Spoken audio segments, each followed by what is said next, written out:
Hello, everyone. Hi. How are you all doing? Hello. I'm eating some macadamia nuts. I'm so sorry. I should have waited until I finished. Oh my gosh. Hi, Barentor. Hi, everyone. I'm gonna take a drink of water.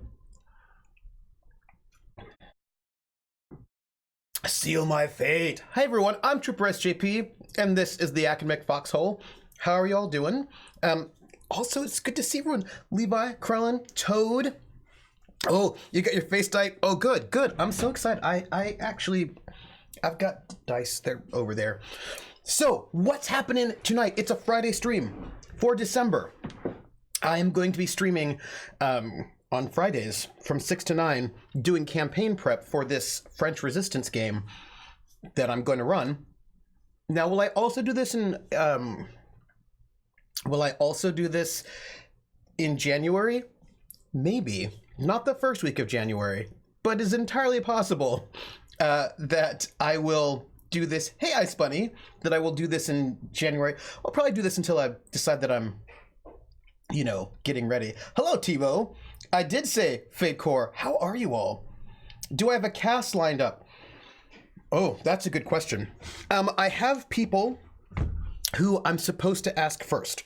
So I have to ask the people from Night Witches first. I know that Fox says yes. She said yes the minute that Night Witches ended. So she's definitely a go. Rocket Fox will be in it. As for the rest of the four, I've got to ask the Night Witches people first. And then I've got a couple of other people that are on hold first. So I have some people, and then I just have to. So here's the thing. Do you want to know? I'm going to tell you. I am sleepless. Ice Bunny, don't be sleepless. I want. You should sleep, Ice Bunny, at some point. Just showing off the P key. Ice Bunny's keyboard has been fixed. A new keyboard, I think. So here's the thing. I want to have a man on the cast. So Night Witch was all women, which made sense for that particular game. But I want to have a man on the cast because I actually want that diversity and I want that particular set of energy and vibe and story. So it's not going to be the entire...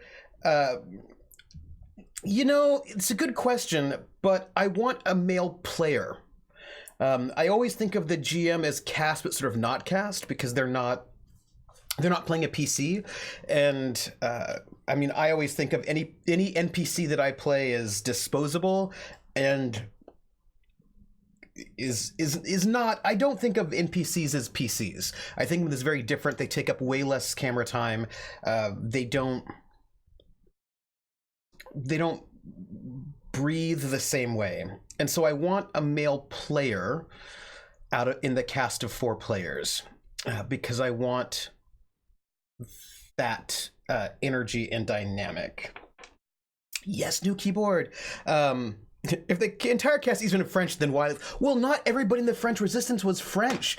All sorts of people were airdropped in. You had all sorts of folks from all over the world really sort of part of that movement. So they don't have to be French.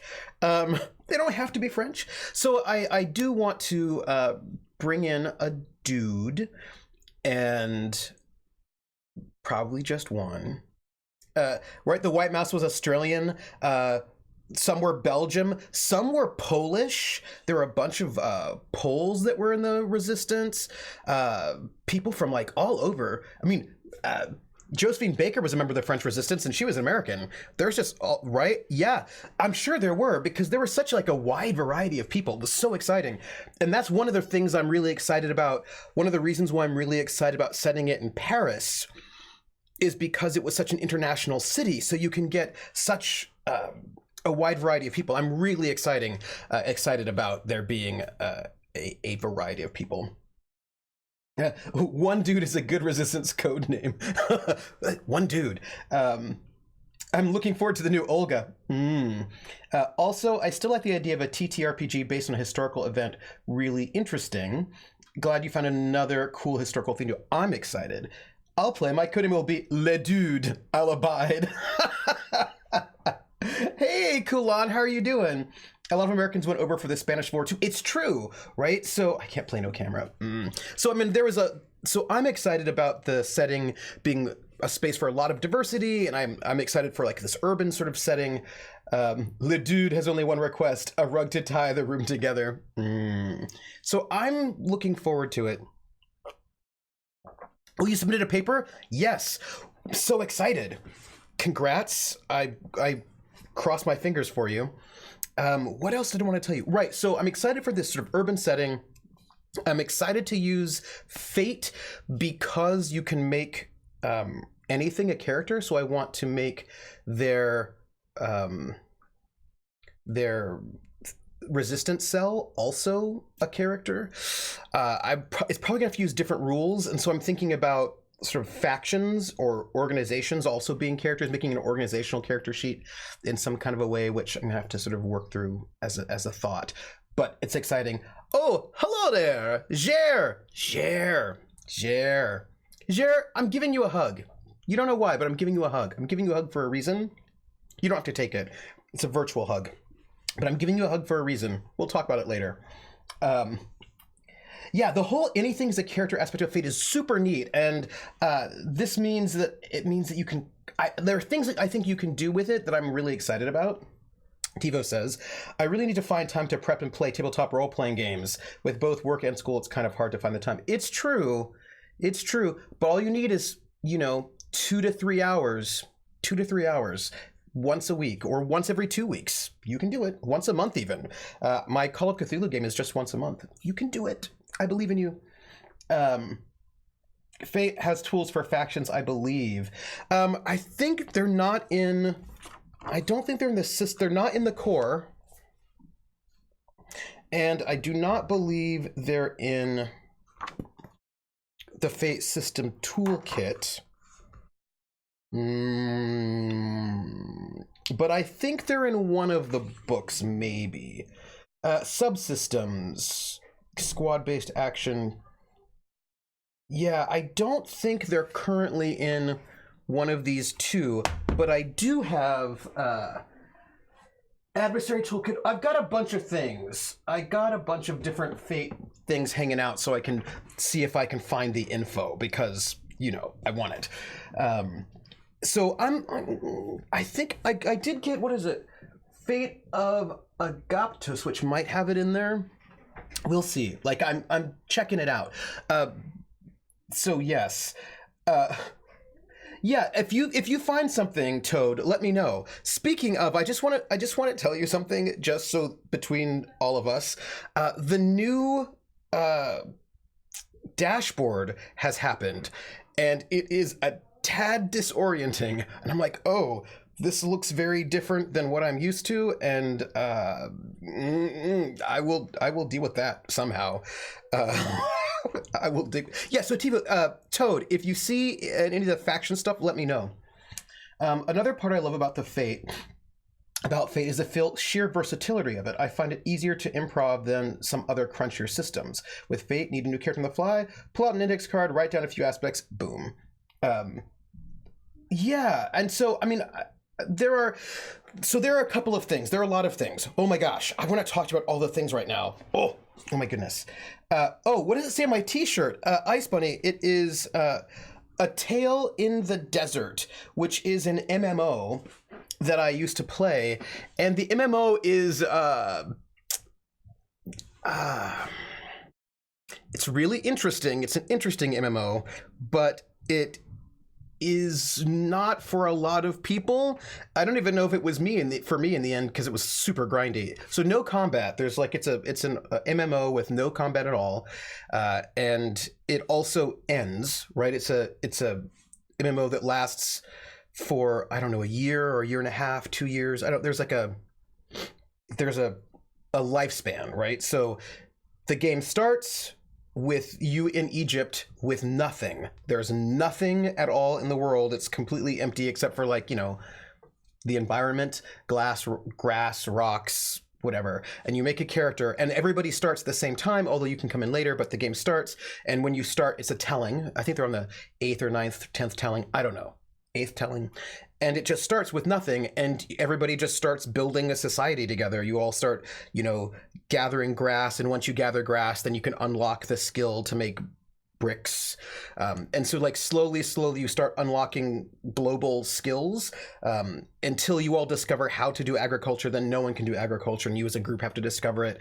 And you continue on in this telling as you start building this larger society, and it ends with you, when you get to the sort of end phase, you have to solve these riddles, these sort of enigma that were left there by a previous civilization, and then also you then create new enigma for the next civilization, and then the telling ends, and then it starts at the beginning with everything set fresh, but the sort of enigma that you had created in the last telling still exists.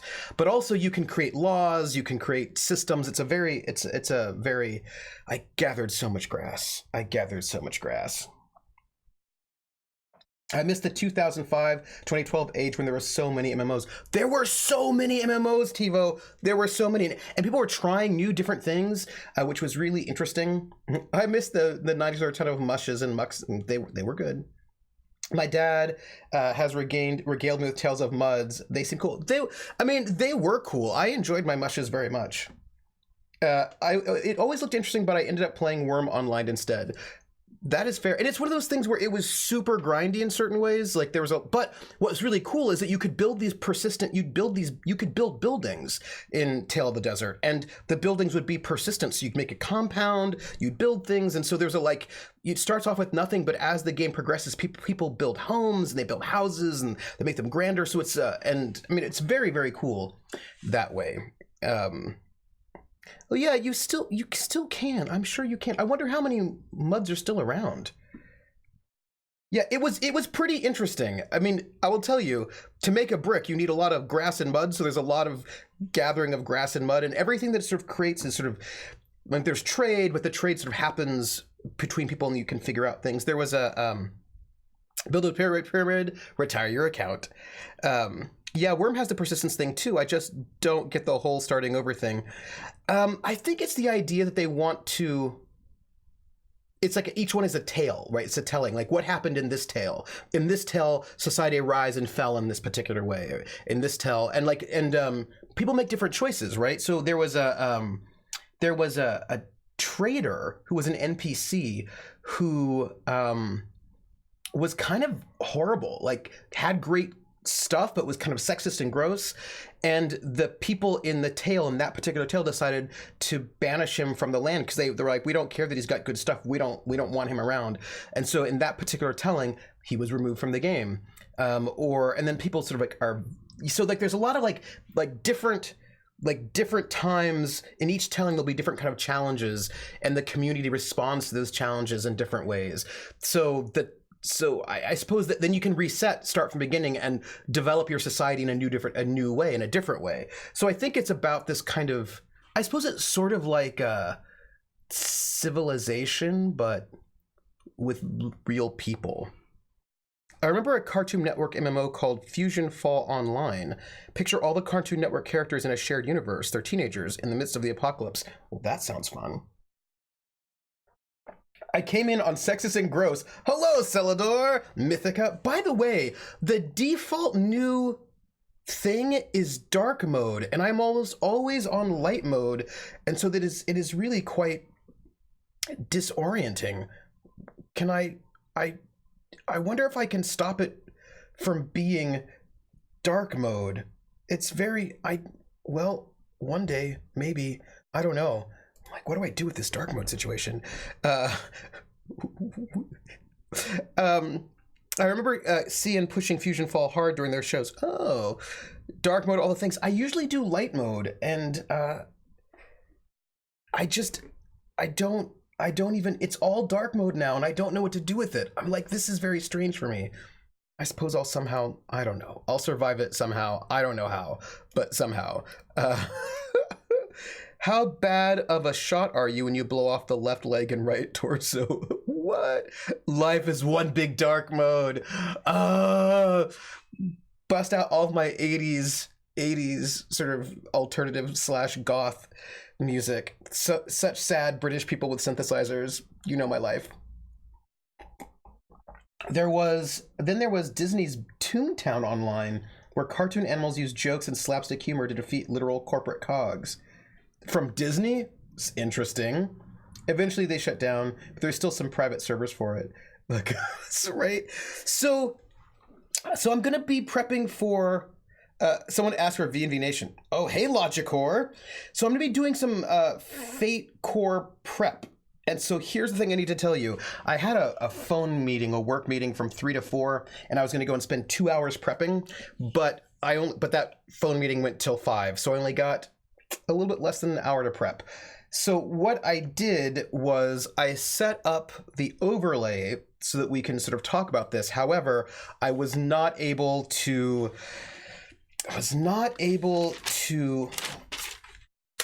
review the Fate Core book like I wanted to. I wanted to review everything before I started so that I was like all slick and like, I'm so slick, I know all this stuff. But I read the Fate Core book, but I read it a couple of months ago, so I'm going to be super rusty and we're just going to have to work through it together is what we're going to have to do. Like that's it.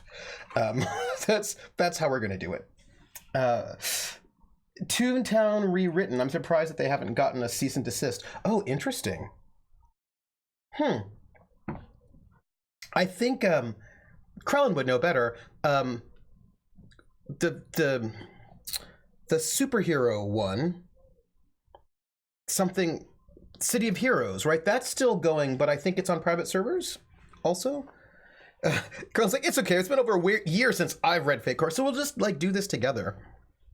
As far as I know, it's completely free, so maybe that's part of it. They're not getting money, so it's legally gray. Or maybe the people just don't care, or their company doesn't exist. Yeah, right. I think Krellin is currently playing City of Heroes, I believe. So what I want to do is start with making a character. I did 0 prep for my Monday Deadlands game this week. Came in with everyone saying it was the best session yet. I will tell you, that does happen, and you don't know why, but it does. Let's go here. Let me do that.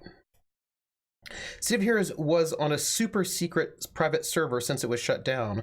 Recently, the source code leaked, and new, less secret servers have been set up. Oh, that's interesting. Krellin, are you in a less secret server or a super secret server? City of Heroes was a generic superhero MMO. It was pretty fun. Oh, they were in talks with NC Software Official. That's interesting. Fate Core, the child of Fate, the child of Fudge, which was related to GURPS, right? So there's like a whole line in that way. DC one was from Sony, DC Universe. I'm less secret. BP Phantom was super secret. Oh, hey, NRW, how are you? Welcome in. So this is it. I'm gonna just start with making a character, and so this is my plan. Marvel's MMO fell through and they rebranded as Champions. Oh, that's interesting. Did they use the Champions rule set, or are they not? They were going to release a City of Heroes RPG. Dramatic reading of Fate Core. I'm playing a legal allowed EverQuest MMO private server that has permission. Kind of neat as it is set as it came out in 1999. What's the champion setting? Okay. Hello, Atomica. Welcome in. Say hi. I mean, it's really interesting. I mean, I have to say, for me, when I think about MMOs, I think about Critical Role, in that there's this whole world of MMOs, right? And everybody wants to be World of Warcraft with its like 10 billion, I don't know, 10 million users. They certainly don't have that anymore. And of course, no one's going to have 10 million users, right? So don't even, like, just take World of Warcraft, put it on the outside, and then just try to do your own thing. You know what I mean? I mean, like, you can't chase WoW. Just make a really good MMO and hope you can get a good audience for it. Let's see. Alternately, only read the cheesy gameplay examples. How late am I going? I'm going till 9. 9-ish. Let's say 9-ish or so. I'm gonna go till 9-ish, and then yeah, then do work is what I'm gonna do. Take World of Warcraft, slap your own coat of paint on it, wonder why you don't win people. I mean, really, Levi, this is what I'm saying. Like, if you just make a World of Warcraft clone, why would we play it? We could play World of Warcraft. That's all I'm saying. I'd like to see some statistics, says TiVo, for mid-2000s MMO craze. Like, when did the creation rise? When did it spike? When did it fall? Oh, thanks for rating it 8, Atomica. I appreciate it. I would like to see those stats, too. I'm always interested in stats. City of Heroes had a good player base. It was profitable when it shut down. It is the only MMO we don't actually know why it shut down. Oh, that's interesting. What if it were... Okay, Krellin, just... Oh, I should do my wrist exercises. Just check it out. What do you think about this? Maybe it shut down because of supervillains. What if a supervillain did it, is all I'm saying. That's all. That's all I'm saying. City of Heroes RPG was going to be released by Eden Studios. The quick play pack is still available on drive-thru RPG. Oh, interesting. You know, I like my chat light mode rather than dark mode. Because I've got dark mode chat here, light mode chat here, and I like light mode rather than dark mode on my chat. Just noting it. Most of them shut down because they were losing money. Star Wars Galaxies shut down to prevent it from competing with SWTOR, known as Sherwise City of Heroes Villain shut down. I have Oreo cookies and could make a coffee. Do it! I think WoW and Final Fantasy XIV are the largest MMOs out there as of now. I think Guild Wars 2 and Elder Scrolls Online are after that. I just started playing Guild Wars 2. I got 2 heroes up to level 10, and that is very different from World of Warcraft in that every time you switch weapons, your skill set changes, and they're all a little bit unique, and that will take a little bit of getting used to, is what I'm going to say. Toontown Online was only shut down so Disney could focus on Club Penguin, I think. Of course, Club Penguin was eventually shut down too, so... City of Villains, that's what happened! Logic Core, City of Villains overthrew the servers. This is what I'm thinking. The prevailing theory is it shut down because it wasn't popular in Korea, and some NCSoft exec wanted to make the Korean market stronger for political reasons. Oh, that's interesting. I hate light modes. They hurt my eyes. I think that light mode for reading is better, maybe for other things less. After a scan for the documents, it looks like there are not faction-specific rules. It mostly advises to treat factions as aspects to the game or characters. Yeah, that was all that I saw. And I'm going to do them as... I just have to figure out... Well, that'll be one of the session preps. So, here, let's do this a little bit. Let's... wait, here, there we go. Let's do that. Ha ha ha. I picked the right button. So... This is... I set up a roll 20 I set up a roll 20 and with one of the Fate character sheets. And what I thought that I would do is just for this prep session, make 4 characters, right? I like to make, and I'm going to take notes while we're talking. I'm going to make 4 characters, and reading is fine if the room you're in has good light. If the light is kind of bad, dark mode is much nicer. Oh, interesting, Shavai. So I want to make 4 characters. I want to make 4 archetypes, first off, just sort of make 4 archetypes. And the 4 archetypes I want to make are big and strong,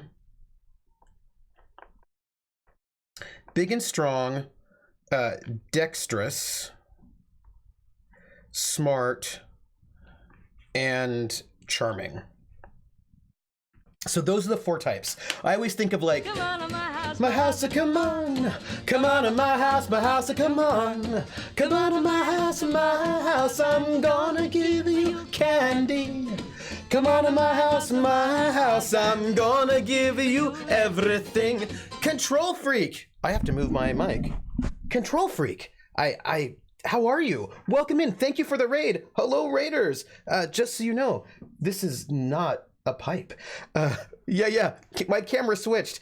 And the reason why it switched is because when I stream RPGs, I always switch over to my other monitors because they are less high fidelity. The name game. Come on, everybody.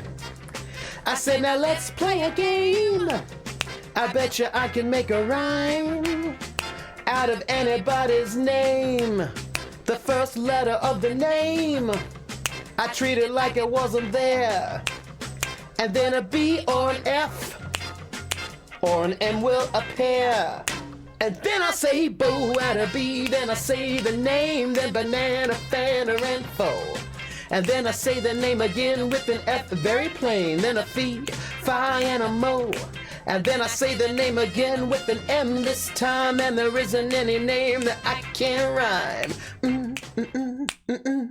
But if the first two letters are ever the same, I drop them both and say the name like Bob. Bob drop the B's, Bo, Ob, or Fred. Fred drop the F's, fo, red, or Mary. Mary drop the M's, mo, airy. That's the only rule that is contrary. Be boodle floof, be boodle floof, be boodle floof, bo, e boodle floof, banana, fana, fo, fee, foodle floof, fee, fi, mo, me, boodle floof.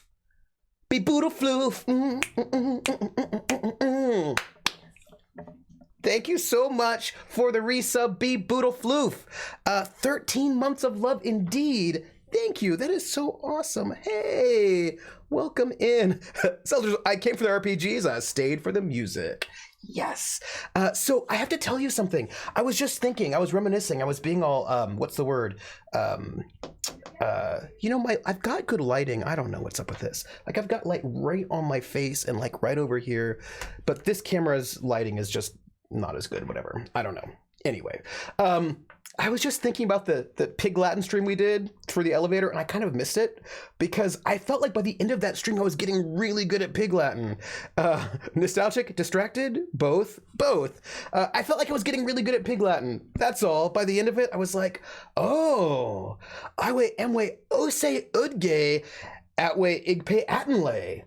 Although if I were going to do that in the Ginger Rogers way, I'd say, oh, Iwe amse ose udge atpe igpe atenle. That's how she would say it. And I've got to practice that because that's a little bit advanced because you have to have like, yeah, it's more advanced. Anyway, I just feel like I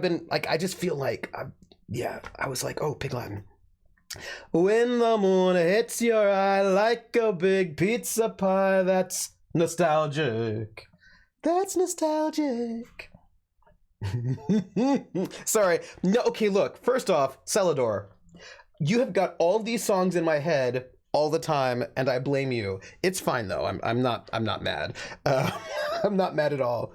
So, all right. So let's see. The first thing I want to do is make some characters. I feel like that's the first thing you do when you want to really get to know the system. And the 4 archetypes are big, strong, dexterous. Let's say dexterous and sneaky. You know, that's fine. Smart and charming. Those are the four archetypes. So I want to go and make 4 characters in Fate Core and see how that goes. So the first thing we need to do when creating our character is come up with our character's high concepts. And oh, I didn't finish telling you.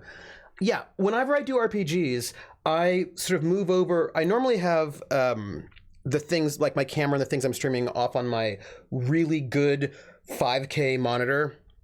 It's great, and it's got my embedded webcam, which I think is better quality than the Logitech.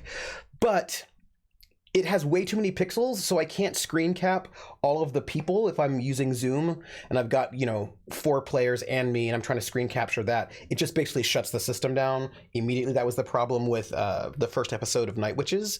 So I have to sort of move everything over to these 2 monitors I have that are 720s, I think. I think they're 720 monitors. They might be 1080s, but I think they're 720s. And because they're 720s, I think they're 720s. Are they? I'm going to say yes. They were cheap monitors. I think they're 720, not 1080.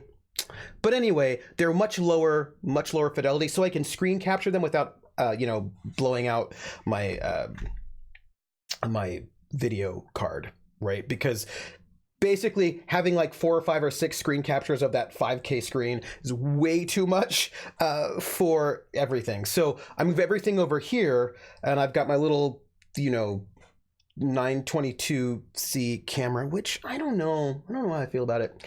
And then I can sort of put the Fate core stuff right up top, and then I can put the zoom right here, so everything is delicious. So I want to make 4 characters is what I want to do, and let's do that. Let's just make 4 characters. We're gonna have to. So things are going to be a little bit tricky, though, I think, because I mean we're gonna lose something for a moment.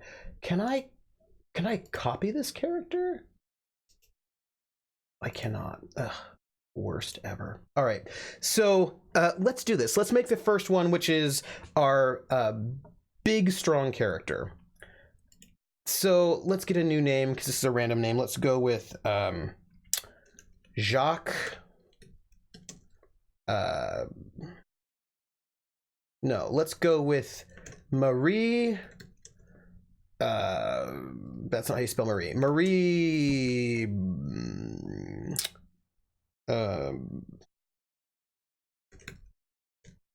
Lautrec. That's, I don't even know what I'm doing. Marie Roland. It was Control's birthday on Wednesday.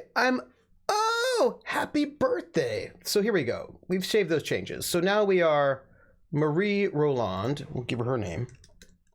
Marie Roland. Oh, I should tell you a couple more things. Oh, so sorry.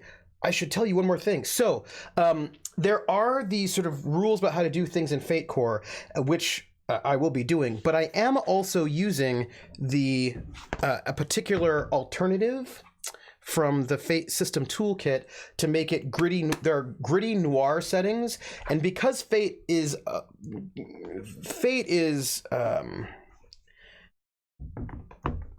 oh, really? If you press edit on the top of the character sheet, duplicate. Wow. Okay. That's excellent. Duplicate. What did it do? It did. Ah. Okay, Jer. This is why I love you. This is why I adore you, Jer. There's only one rule to Fate Core. Do not talk about Fate Core. I'm guessing part of the noir setting is to diminish the skill pyramid. Yes, that's one of the things. And also, so one of the things that I've been doing when I've been thinking about this, this is going to be a challenge for me and we have to sort of think about it, is that Fate Core itself is built to be very cinematic, and it's very cinematic is how it's built. What's it say? There's a, right, so Fate doesn't come with a default setting, but it works with any premise where the characters are proactive, capable people leading dramatic lives. And there's a way, there's a kind of a bit of a conventional wisdom that I think is not true, that you can't do anything gritty with Fate. It's always sort of going to be pulpy. And that certainly cannot be true with the Fate Horror Toolkit, which I've not read yet, but I will. So there are sort of discussions about how to make also because basically no one ever dies in Fate, basically, but there got to be ways to make that be a thing, because anytime you get in trouble, you can just withdraw from a scene, retreat, and then you'll be fine. And so I've been reading tips online about how to make Fate more deadly, more dangerous, and so we're going to be doing that. And one of the things I'm going to be doing is to sort of use some of the gritty noir settings to make it feel a little bit more dangerous, because I like my games to feel dangerous, and I not retreat, so redeploy. Yes, and I want there to be a sense of danger, and I want people to, you know, people can die. So the first thing you need to do is come up with your aspects, and you have 5. You have 5 aspects, and in the, let me see, where are we? Genre aspects. Oh, yeah, there's some more genre aspects that I'm probably going to also be using, just so you all know. So you have 5 aspects, and in regular Fate, and you have 5 in the gritty noir setting as well. So what are aspects? It's the first thing you do when you make your character, and they are you have to come up with your high concept aspect and your trouble aspect. And so your high concept is what makes your character, like who are they? What is and these aspects are important because they help define your character, and they're used mechanically. Secret aspect, despise, cheese. Oh, so I've decided that I want one of their aspects to be a secret aspect. That's one of the things that I want. I'm gonna think about that, or at least I'm pondering it at the moment. I'm also guessing less stress, maybe fewer consequences. Yes, it's I see you, TiVo. It's who they are at their core. Yeah, so the difference is that less of a skill pyramid. The skill cap is at good rather than great. The lower refresh, only 1 stunt, 2 stress boxes, which is the same, and 5 aspects, which is the same. Yeah. So your concept is, it says, your high concept is a phrase that sums up what your character is about. Somebody's watching me, and I have no privacy. Whoa, I always feel that somebody's watching me. Tell me, is it just a dream? Thanks for the follow, Raven. Welcome in. I'm Tripper SJP. This is the Academic Foxhole. We are doing some session prep. We're going to go and work on getting Fate Core under our fingers.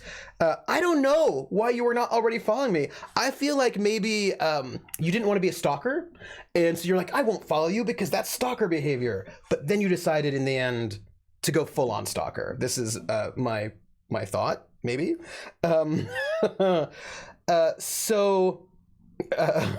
Gentle giants are brash. Yes, gentle giant, brash swordsman. So this is an interesting thing, right? So it's one of them. It's the first and most important one for your character. It could be your job, your calling, your role in life, what you're good at.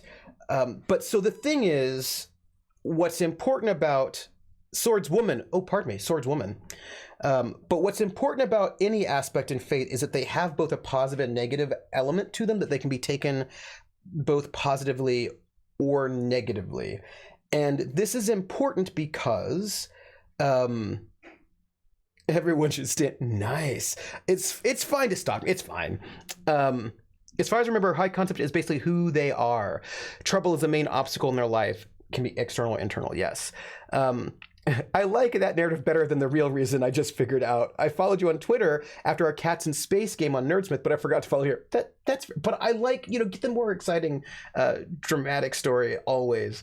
So right, you could do like your job, but then you could do important relationship to your family. So the thing is that what you want though is you want something that has something that's both positive and negative, some good and some bad. Oh, wait, Raven. No, you can post links. You should be made a regular. Jaded Cop would be a good one. Reg, add, Raven. Did I do that right? No, I didn't do that right. Add, Reg, Raven. Did I do that one right? I probably didn't. What I just even wait. Too many D's. Oh, is that what I did? Oh, that is what I did. No, you're right. Reg add Raven. Okay, Raven, you've been added. You may post links. So the thing about your aspects, one of the things that's really important about aspects is that they have to be used for invokes and compels, right? So you can invoke your aspect to sort of say, I want to be able to spend a fate point to get a bonus or reroll my dice because this thing is relevant, right? So you want something that can, like, if you're a good swordswoman, then you can use that, you can invoke that, spend a fate point to get a +2 on any roll that involves swordswomaning, for example. but you also want there to be some kind of drawback to it so that your GM can compel you and say, hey, I want to mess you up a little bit. Here's a fate point if you let me compel the negative aspect, right? So it's the way that you get fate points is by sort of taking some kind of negative element. The hardest thing about playing Fate with new players, I think, is getting them comfortable with invoking compelling and the fate point economy in general. Yes, I think that's really true. And TiVo, I totally agree. And the thing that when I've played, our fate point economy hasn't been particularly strong as when I've been a player. And one of the things I think is interesting about the gritty noir is that they reduce your cap from 3 to 2, so you have fewer points, which means you're going to want to sort of get compels more. So I think I'm going to want to make sure that we play with that in the game so that people will be taking compels and suggesting compels so they can get points back. And so that's going to be something that I'm going to want to try to focus on. So we need a high concept that has both a negative and a positive for a big, strong character, Marie Roland. So let's see, something that we're wanting somebody who can be a bit of a bruiser, but there's something, so who is Marie Roland? What does she do? Gentle Giant does have both. Fits, actually. Gritty Noir, more Oxbows, more Compels. Let's see. We're going to go with Gentle Giant, but I want a bit more. Let's do something like Gentle Giant. Okay, so let's do something else first. Oh, what? The name game. Come on, everybody. I said, now let's play a game. I bet you I can make a rhyme out of anybody's name. The first letter of the name, I treat it like it wasn't there. And then a B or an F or an M will appear. And then I say bo at a B, then I say the name, then banana, fanner, and foe. And then I say the name again with an F, very plain, then a fee, fi, and a mo. And then I say the name again with an M this time, and there isn't any name that I can rhyme. Devil crayon, bo, bevel crayon, banana, fanner, fo, fevel crayon, fee, fi, mo, mevel crayon. Devil crayon. Thank you for 8 months in a row. Hello, friends. Hello. This is what I get for skipping yesterday's stream. But I got to see the movie. I'll tell you, it had an original score. The person who wrote the original score, I was like, But the movie was very interesting. I found that doing other aspects and skills and then coming back to the high concept is easier at times. Bottom to top rather than top to bottom. Oh, I totally see it. She cannot be a secretary who helps Jewish people in hiding in a back house. Oh, yeah, Raven. This is what happens when there's subs. You get the name game. Also, for bits and tips, you get We're in the Money as sung by Ginger Rogers in Pig Latin. I'm just saying, there's shenanigans all over the place here. You don't even know. There's so many songs, and I need more.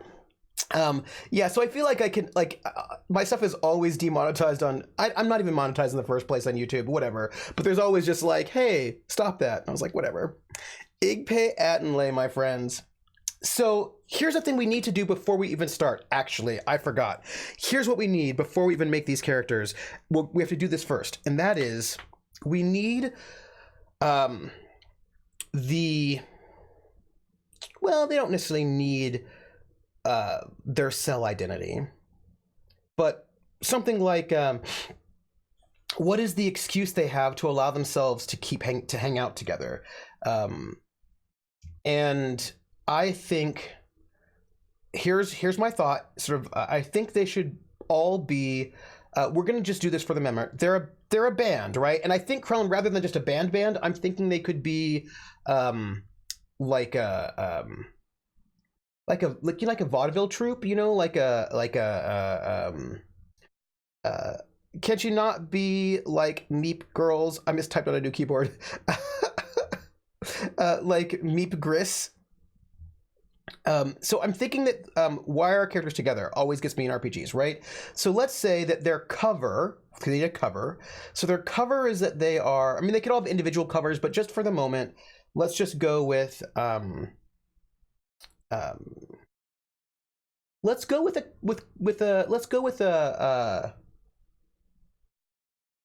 I was thinking a band who specifically performs for the occupiers to keep the morale up. Ooh, that's nice. Okay, or keep their morale up. Yeah. Let's go with entertainers.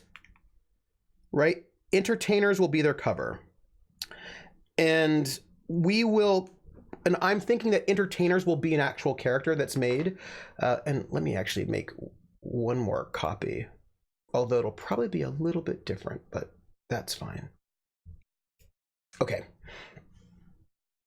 Yeah, basically like I feel like they'll be sort of, yeah, they'll be like that. They'll be entertainers of some sort. So she will be, let's call her the Gentle Giant Stagehand.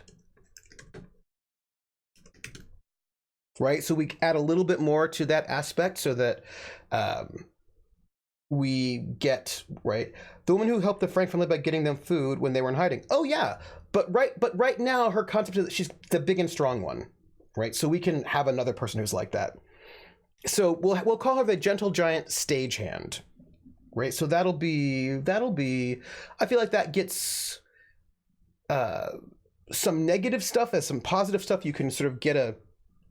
Oh, and you should always think how you can compel and how you can invoke each one. You can invoke this whenever she needs to do strong things. You can invoke this whenever she needs to do stagehand things.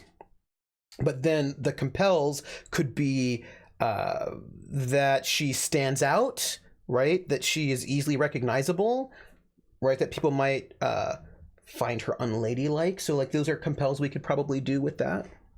So like you should always think, what are your invoke and what are your compels? So trouble, yes, right? I'm thinking like compelling could have like a negative social aspect for her being a giant. Unable to enter small areas, that could be a good one as well. So like if we have a good sense of a couple things that could pull up, then it's a good one. So her trouble aspect is, you know what, maybe I'll give them 5 aspects. I'll think about it. So your trouble is what brings chaos into your life and drives you into interesting situations. So it could either be personal struggles or problematic relationships, right? So either internal or external. It could be some kind of internal problem or some kind of external problem, like people hate you, someone hates you, or yes, something like that. She looks like she could punch a big dude out. She does. So we need some kind of, so we have personal struggles, which are about your darker side or impulses that are hard to control. Problematic relationships are about people or organizations that make your life hard. Let's do a something like, if she's like a gentle giant stagehand, so she's a gentle giant, so we know that she doesn't have anger management issues. I'm just saying, I do love a good man versus self. Oh yeah. So she doesn't have anger management issues. How about ooh,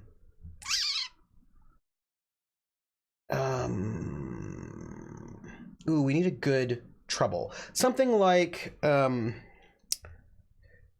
if she's a gentle giant, maybe she is, ooh, a vice. Ooh, something she can't say no to. Ooh, that sounds good. How about sucker for a sob story? Right? How about that? Sucker for a sob story, because it's like you can always get her with a sob story. She's a little bit too trusting. And so then we need, so those are our 2. Oh, so sucker for a sob story.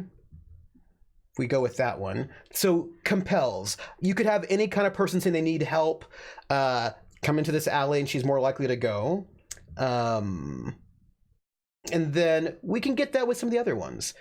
And then we will maybe, what was a positive thing is that she could, so you could use that for compels really easily. But for what do you call it? Use it for compels, but for invokes, for something positive, maybe she could use it for gaining empathy from people, right? That people could say, you know, because she's a sucker for a sob story, people think that she's kind, and that, right, she could use that to get people to trust her maybe a little bit. So you could see both out of that. Okay, let's see. So then we only make those two, though. That's the only thing you two do for the moment. That's the first thing you do, because you have the phase 1 and the phase 2. So, and then we name our character. Oh, you know what we should do? This what we'll do. We're gonna actually make all 4 at once, because that's kind of how you do it in Fate Core. What's that, Lassie? Billy fell down the well? Yes, but also I feel like something like Sucker for a Sob Story is going to be a real problem in a game with the French Resistance, because people will try to take advantage of that for real. So let's make this new character. Let's go with our dexterous and sneaky character. Let's just give the name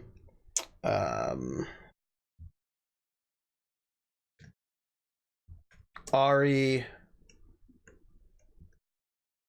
Havel, who will be Vichy spies. This is what I mean when they're Vichy spies. Liam Lamberg. All right, we'll go with Liam Lamberg. And Liam Lamberg. Also, a lot of sob stories. You probably can't help everyone, no matter how much. This is what I'm saying. I think that'll be a good one. So we're gonna go with Liam Lamberg, who's gonna be our dexterous and sneaky. So let's of course I went with it. It's fine. So dexterous and sneaky person who's part of entertainment. Let's go with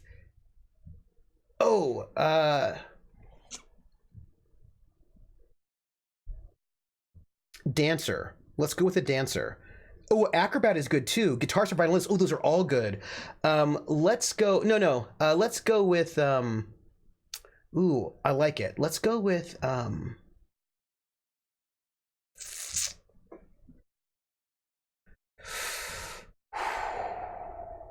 Let's go with. Charismatic. We're gonna have to change his name. Yes, nimble fingers. Let's go with no, let's go with a juggler. Ooh, I need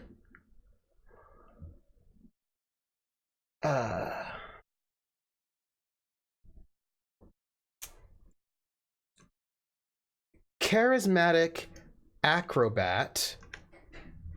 If we do that. But the problem with charismatic acrobat is that it doesn't have any kind of negative thing to it.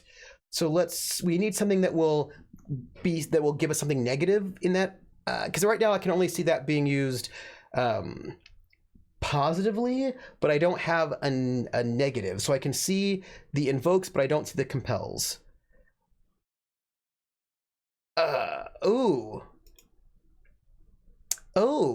Cocky.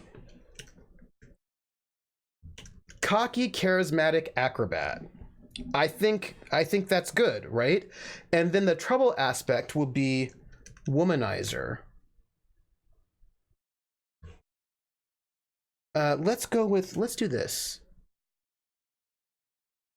Charming womanizer. We'll take the charismatic out. Chad Lamberg. Yeah. So So, but this is, oh, no, you're right. You're right. It is.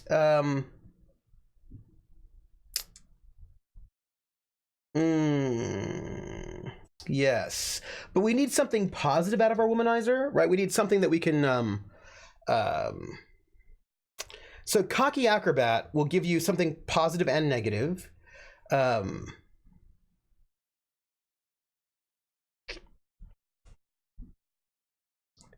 you know what? I actually like Daredevil. Who said Daredevil? Shavai said Daredevil, and I like that better because I think that's Daredevil Acrobat. I feel like that's good. That has like, I can, so with Daredevil Acrobat, you can invoke them to like maybe do something dangerous or not be safe. But then they can also invoke whenever they're doing something particularly risky, maybe, and everything. They have to do anything acrobatic. Sticky fingers. Ooh. Yeah, let's go with sticky fingers. Let's do that. I think that's good. Yeah, let's go with sticky fingers. Daredevil Acrobat, sticky fingers. Yes. Yes. Right, that has both a positive and negative, but it'll get you in trouble more than not. I like it. That's good. So now we need our third character. I like it. Sticky Fingers is also a good nickname. Okay, so we need, this is going to be our smart character. So let's go with we need, this is our brain. This is our brain. Let's go with Liam Lambert's our acrobat. This is our brain. So, oh yeah, let's just go with the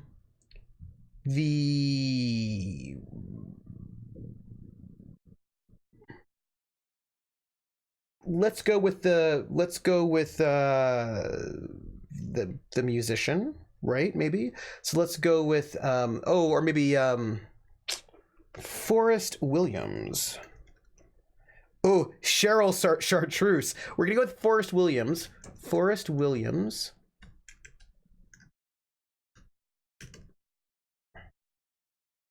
Save our changes. Character sheet. Forrest Williams.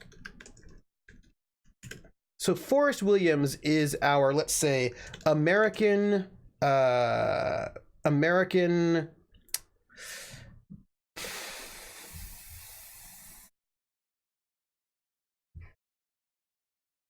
Timothy Turquoise. American poet. American is fine. Poet and scholar, maybe.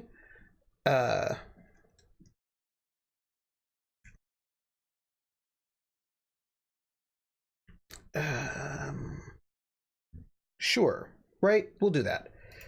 And then Billy Blackblood. I see you all. So American poet and scholar. So the person can. This is our brain. I'm the American. This is fair for anime. This would totally work. So let's then do. We need a trouble aspect for American poet and scholar. Let's do a trouble aspect that's about their relationship to society. So let's go with their trouble aspect could be something like he could be vain. Ooh, yeah. Let's go with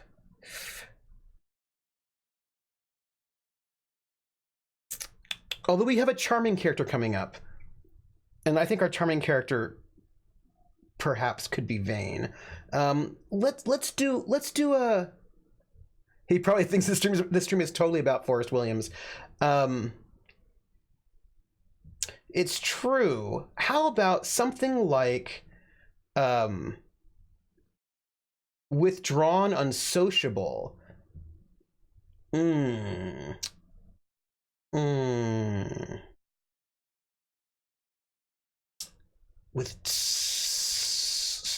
Withdrawn, unsociable. What if the charming is the straight man? So okay, so we've got these entertainers. We've got an acrobat. We've got a poet who will read poetry. Social anxiety. Yeah, but the thing is, we need a positive element to the aspect as well that could be invoked for something positive. Pompous. Ooh, pompous. Ooh, ooh, ooh. How about I like it, be boodle? How about overly sure of himself?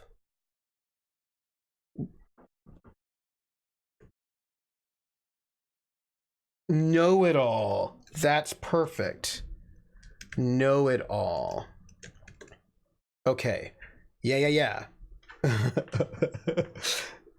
Positive knows it all. Negative, shut up, dude. That's great. Know it all is a great one because it's got like both the positive and the negative.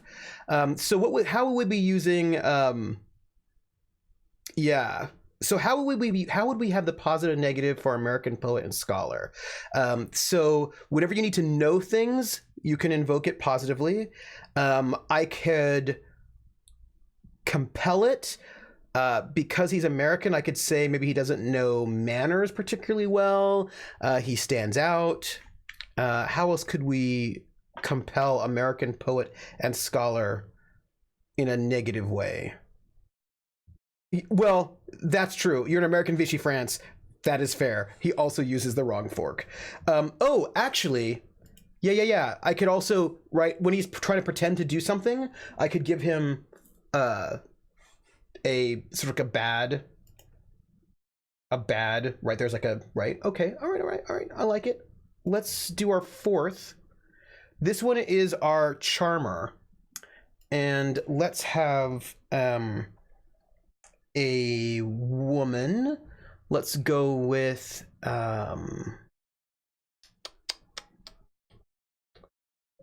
let's go with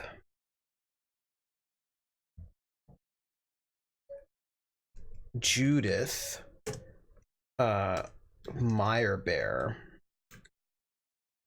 And she no, we need to give her a different name. We're going to give her, because she's going to have a stage name, we're going to call her Judith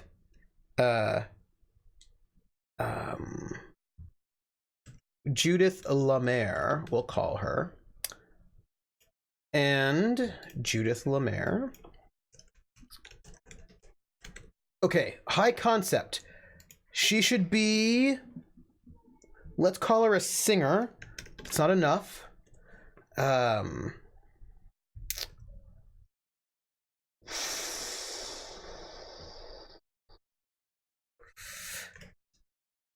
She'll be our charismatic singer from the countryside. Ooh, I like that. Ooh, Javai, I like that. Yeah, yeah, yeah. Yeah, yeah. Charismatic singer from the countryside is interesting. That's a really interesting one. I like it. So positive, clearly, when she wants to charm people, when she wants to perform, maybe she has connection to the countryside, but the compels could be that she's not seen as sophisticated enough. So she'll be like, so here's what we get. She'll be, rather than like the fancy one, she'll be a bit of a dirty singer, right? Like she'll sing like bawdy, lusty songs, like good working class music hall kinds of songs. So she'll be really charismatic. She's a good charmer, but in a very sort of, she's like she's a little bit burlesque, right? And sort of more like, she knows good dirty jokes is what I will say. So her trouble aspect, and so I could compel that in terms of, right, maybe she's sexy and she knows it. I'm thinking she's more body rather. She's not sultry. I think she's not a sultry type. She's more of like she can get the party started, right? She gets the party started. She can rouse everyone. She can get everybody. She knows how to move a crowd. Yes. Yes. Yeah. So we need a good trouble aspect for her. And I really want something that is about their relationship to society rather than an internal thing. So I think all of the ones we have so far are pretty internal. So I want problematic relationships is what I want. Problematic relationship. Maybe. Why did she leave the country? She left. See, too vulgar again personally, and so I want like a. That's external. I still want 5'2", eyes are blue, but oh, what those 5 feet could do. Maybe she's got traditional family that dislikes her lifestyle. What about bad reputation? Maybe loves a bad boy. Ooh, secret lavender lover. See, all those things are good. Ooh, yeah, let's go with secret lavender, secret spurned, secret lavender lover. Yeah, I like it. Yeah, secret lavender lover will get her. Oh, I need to resize that. There we go. Secret lavender lover will get her into trouble, right? So one, it would like we can get her into trouble. All sorts of ways, right? She could be found out, she could be blackmailed, but also maybe her lover could get in trouble. I could compel that way. But then for the positive aspects, she could have a connection in networks. People could like help her out. So I feel like that's a pretty good one. So, all right. So we've got our 4. We've got our 4.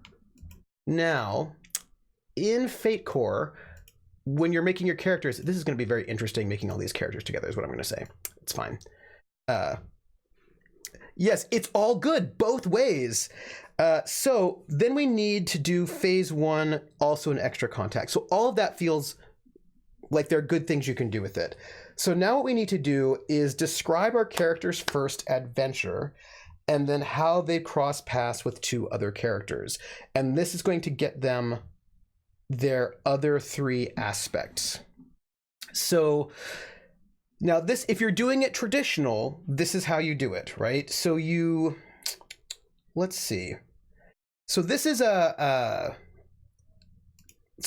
what do you call it? It's phase 0 of Fate Core. Let me go here.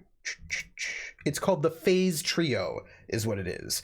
And so with the phase trio, let me open up this page. Boop, boop, boop, boop. Let me get here. So with the phase trio, you think of your first adventure and how that first adventure, you're going to create aspects that are connected to that first adventure. So the first true adventure that they did, and let's start with our first person, Marie Roland. Her very first adventure, the first thing that first thing that happened, right? So we have to think about something bad happened. What was it? What did it happen to you or to someone you care about, or someone that you were coerced into helping? What did you decide to do about the problem? What goal did you pursue? Who stood against you? Did you expect the opposition you got? Did some of it come out of nowhere? Did you win? Did you lose? What are the consequences? There is not, you have to just figure out yourself who your character is. So, and here's the thing, you don't want to finish the adventure because other characters are going to be involved in some way. So it has to be something that isn't so early you haven't met the other protagonists, and that you have a space for the other people to help you out in some way. So let's see, what is the first, our Maria is our giant stagehand, right? Sucker for a sob story. So how about, somebody had brought this up earlier that she got into a fight maybe. So let's say she got into a fist fight with Okay, I got it for you. I have a thing. They were at a show, and she got into a fist fight. There was a guy who was, let's say there was a German soldier who was manhandling one of the dancing girls in this show, in this sort of cabaret, vaudeville, burlesque sort of thing. And or like hit her, beat her, something like this. And so she comes in to the rescue, and she beats up this German really badly. Maybe she hospitalizes him. So let's sort of stop there, and let's sort of give a new aspect to this story. So she gets into a really bad fight, and we need an aspect related to this part of the story. Let's just say beat a German soldier into a coma to protect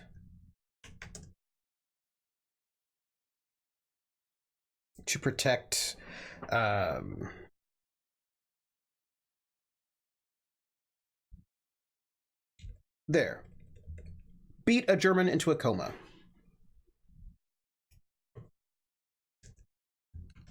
Beat a German soldier into a coma. Because your aspects can be phrases, right? So beat a German soldier into a coma. She can use that whenever she needs to show that she's a good fighter. And she can also use that to... What else? She beat this German soldier in a coma. She can use that as a positive whenever she wants to fight. And whenever people need to believe, right, whenever people believe that she's loyal. But of course, the negative is that German soldiers are not going to like her, and she'll be sort of on people's radar. So she'll have a bit of reputation. So I feel like that works. So that's the phase one. But then let's stick with this story. Like each person's supposed to go and do their first phase. But let's do it that way. That's how you're supposed to do it. So Liam Lamberg, our daredevil acrobat, what is his first adventure? The first thing he did that is his first sort of thing that other people could still be involved in. Oh yeah, totally. Wait. Beat a German, I'm going to say to protect a dancer. Let's do that.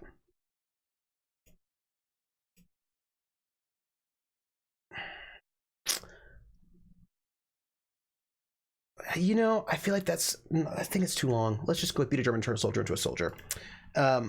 So Liam Lamberg, our daredevil acrobat with sticky fingers. Let's say his first adventure is that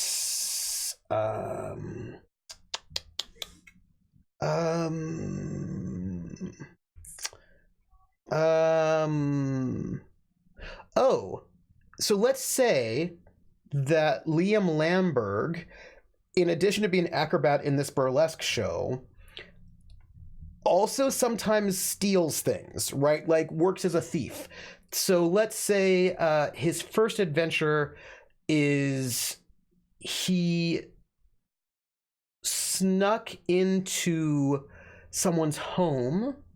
What if he was the dancer? Oh, he could be the dancer. Definitely. So let's say his first adventure was that he snuck into somebody's home to steal jewelry. All right, so let's have his first be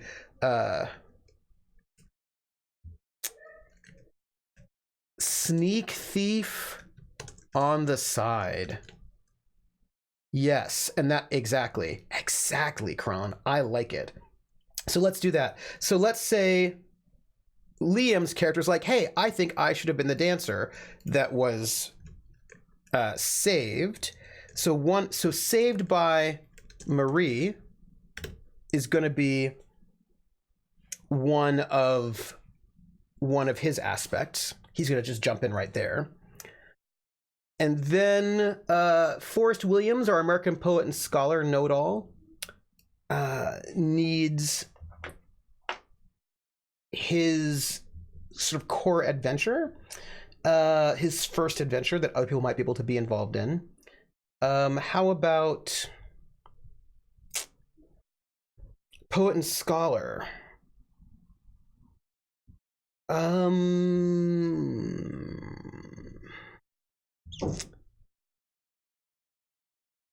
Okay.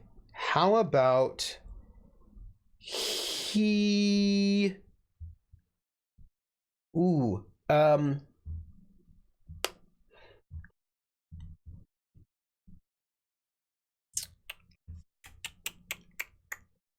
Let's call him an actor.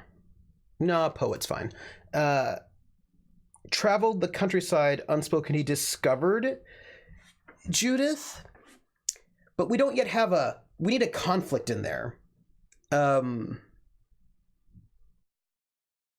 He's obviously the CIA plant. The CIA doesn't exist yet. Something knows too much. Something knows too much is good. That's good. Okay, how about... All right, something knows too much is good. How about he was... Yeah. So, let's see. Something knows too much. Something traveling the countryside. All right, what if... Okay, work with me. Something knows too much. Something traveling the countryside. What if, and this is, we can maybe tie in Judith here. What if he was traveling the countryside trying to collect books that have been banned to save them, right? So like maybe he's like collecting books that would be destroyed. So his first adventure could have something to do with being out in the countryside trying to find, black market archivist. Yeah. That is going to be his next one. Black market archivist. So, and we're going to imagine this adventure having to do something with something bad happens when he's trying to get some secret books, perhaps. And then Judith Lemaire, our charismatic singer for the countryside, her first adventure would be, let's see, something... Try a caramel macchiato, it'll change your life. Something like, her first adventure could be maybe something that wanted her to get her... Break part 2, something that would want her to get her involved in the resistance in some way, because hopefully if it all goes well, all these things are going to try to motivate them. Their first story would try to maybe, I'm going to write that down. I'm going to write this down because this will be good to tell the players. Your first story would motivate you to join the resistance.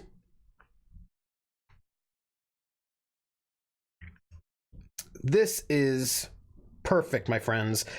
That is a note for character creation. Germans demanded a room at her country estate, and she was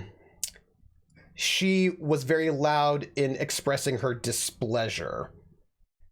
So yeah, like maybe they bursted it, like farm. Let's say that she's part of a farm, and she maybe her secret.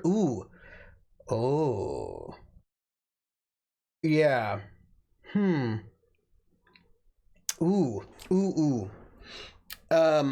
like all of this. So let's say, okay, so soldiers stay at her farm, right? This is part of the story. And she's not happy with it, but she has to like, hey, I have an idea. What if her family had a tavern?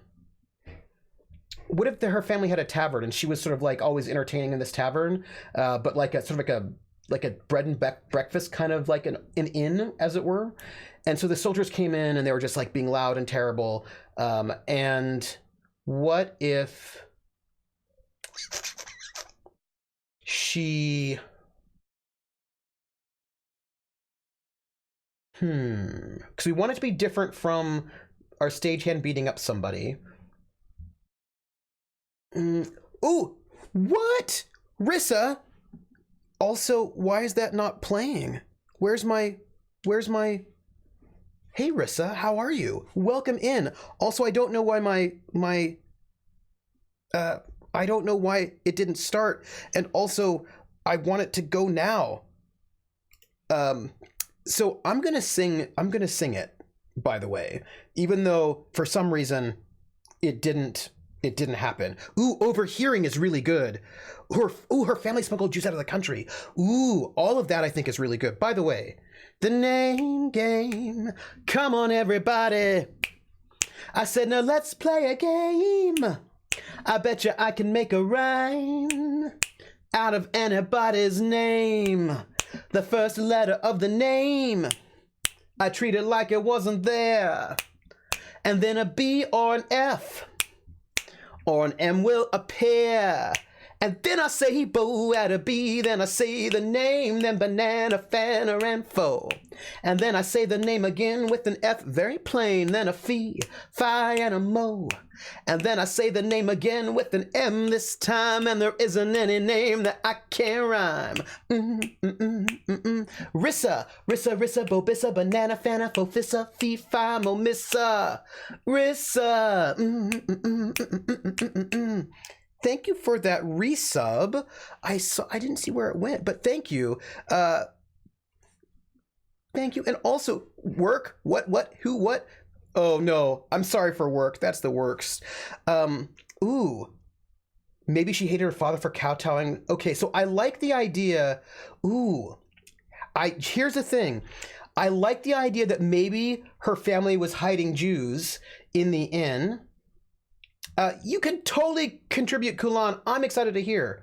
So let's say her family was... oh, okay. So let's say her family were hiding Jews in the inn. German soldiers come in and wreck the place. And looking for stowaways, right? And here's the question. What kind of aspect would this be? Be back when you get back. Oh, because you're too tired to think. That's fair. So the question is, what kind of aspect can we get out of that? Also, something happened that's going to cause her to sort of like leave the countryside. Maybe she...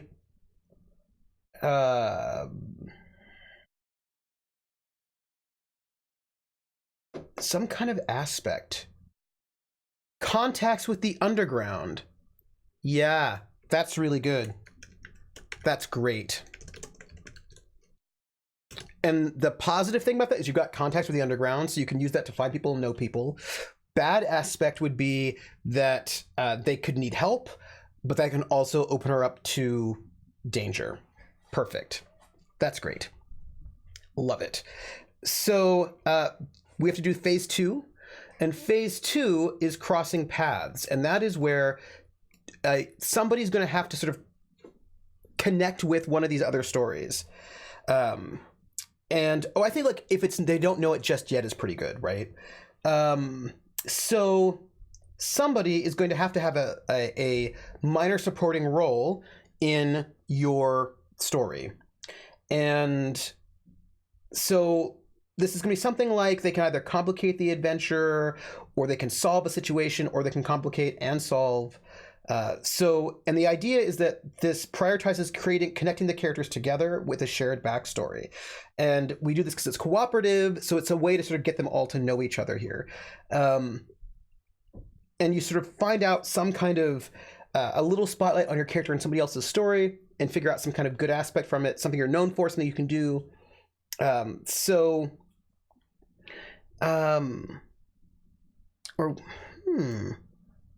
So Marie Roland, she beat a German soldier into a coma. So she needs to be in two different people's story, right? She needs to be in two other people's story, our Marie. I feel like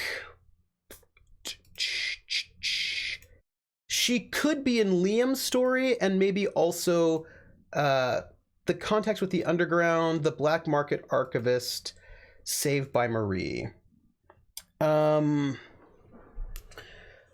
So Marie Roland. Well, actually, let's do it in reverse. Let's talk about Marie's story and find out two people who can be involved. So we have Liam, who was the dancer, who was being beat up by a German soldier, and so he is saved by Marie. He's the one who is saved by Marie, and we need one other person, either Forrest or Judith, who can be involved in this story in some way.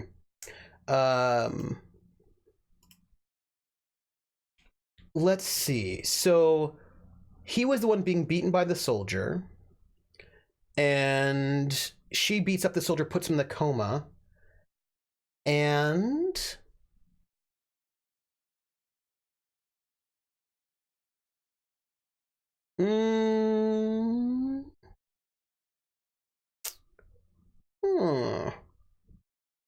aha. So maybe let's see. Let's get her.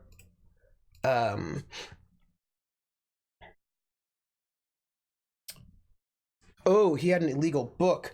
Oh. Ooh. So let's see. We're in a. Happens at a show, right? So this happens at a show, and it's to make connections between them. So, how about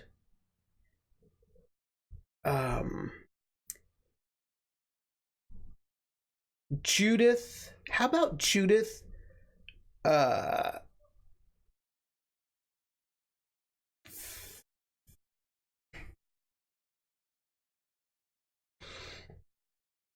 I feel like it has to get. So basically, here's the thing: Marie's in trouble. So one of these other characters have got to be able to get her out of trouble. Either Judith or Liam somehow gets her out of trouble. So how about something like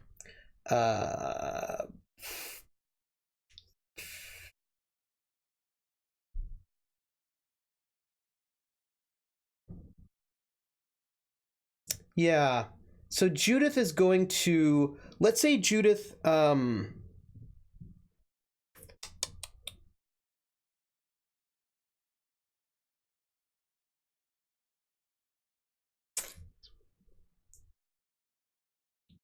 ooh.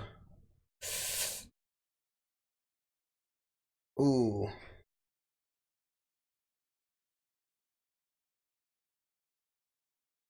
I want some kind of.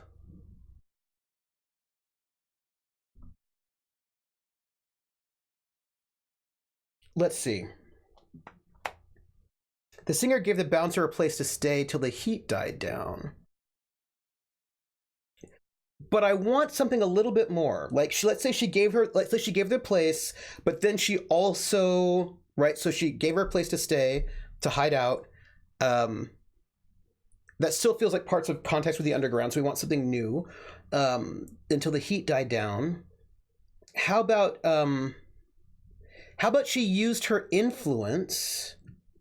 Okay, how about this? She gives her a place to stay, but she also used her influence with the German military, or with the. What if she uses her influence with the French police to get the charges dropped? Right? Like if she can do something like that, that'll give us a new element for her. Like she.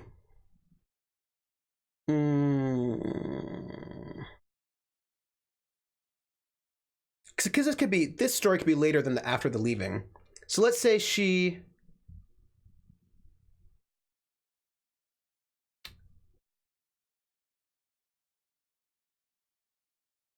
Yes, let's say she uses her influence to. Oh, yes. Yes. All right, so we're going to do this. Pulled police strings to protect Marie. Right, so this is good because A, it lets us establish that she has police strings, so that could be useful for her character, right? So that's a positive that she can be like, I have police strings now. And then also, I like that this kind of sets her up as a person who knows lots of people, and it also gives her a connection to Marie. I feel like when your aspect has a 2, you've stumbled a bit. But see, the thing is that 2 will give us the second half that will connect her to Marie. And that also means that also sort of implies that she's sort of protective of Marie, which could be used as a compel. So I think that would be good. I think that would be good. Yeah. So that is, and so then we kind of know what happens. We would fill out the rest of Marie's story. Did I accidentally? Oh, I think I did. Okay, so we've got Marie's story all set up. Liam's story. Is it really? I don't know about that. I don't know. So Liam, we need to get 2 people to connect to Liam's story, where he was breaking into some rich person's home to steal jewels, let's say. Maybe a collaborator, somebody who was collaborating with the Nazis. And he... Oh, okay. Here you go. How about... So he's breaking into this rich person's house to get jewels and books and information. And let's say when he's in there, he finds secret plans, right? Like some kind of desperate plans for troop movements or something, right? Something scary. And he is like, oh, dang. Yeah, right. He stole books of the scholar, met up at the black market. What if he found plans? I have an idea. What if he found a bunch of plans in a bunch of different languages? German, like things in different sort of like diaries or plans in different languages, something like this. And he needs to go to the archivist to get them translated because our... I have an idea. Because we want to sort of think about ways in which we can make these aspects useful to our characters in adventures. What if Forrest Williams, our poet and scholar, is also a forger, right? So, like a copier. So what if he needed someone to make copies of these plans? He was there for the jewels, but he saw these plans, but they were like big, so he needed somebody who could make copies, like an art historian forger, and so he could put them back because he realized they were too hot. So maybe Forrest makes forgeries of the papers he found. Oh, yes. So here's what... Okay, how about this? Forrest made forgeries for Liam. Or he makes forgeries for Liam. That could be... Is that a good enough aspect?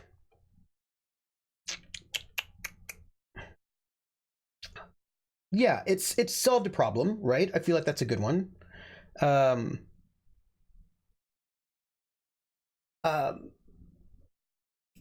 He made, we'll just say, made deadly forgeries for Liam. Right? So he made these forgeries, like he sort of like faked these sort of orders and troop movements, right? I feel like that's good. And then we need... Yeah, they'll both be in trouble. So it establishes that oh, how about this? We'll just make it a little bit longer. Forgeries of the Count's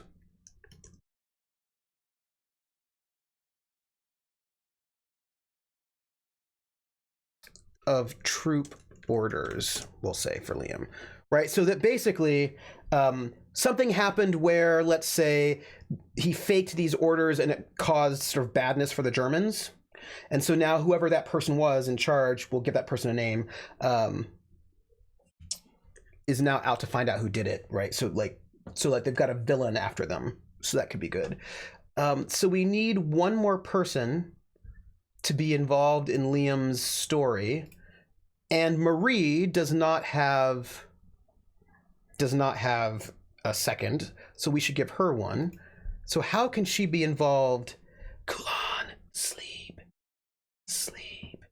How can she be involved in this? Good night, Kulan. How can she be involved in this story? What can she do? So he breaks into, let's say, actually a German official's home. Yeah, but she also needs one more connection, right? So let's have her be connected to Liam. Thank you, Kulan. So Liam is also a sneak thief, breaks into, let's say not a German official, but let's say like a French official's home, finds a bunch of sort of troop orders and sort of secret Nazi things that are kind of orders for things. He steals some jewels, takes the orders to Forrest to get them forged and sort of changed so they look different, and then replaces them, which then messes up sort of some kind of troop thing. So then how would Marie be involved? How would Marie be involved in this story? What is her connection to Liam here? Oh.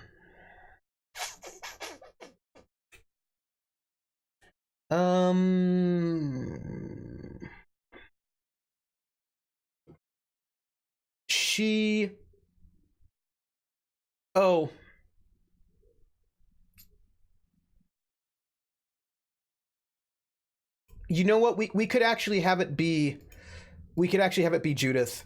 We could have Judith have her connection, and her connection is that she was distracting.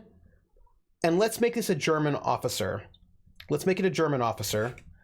And let's say that she was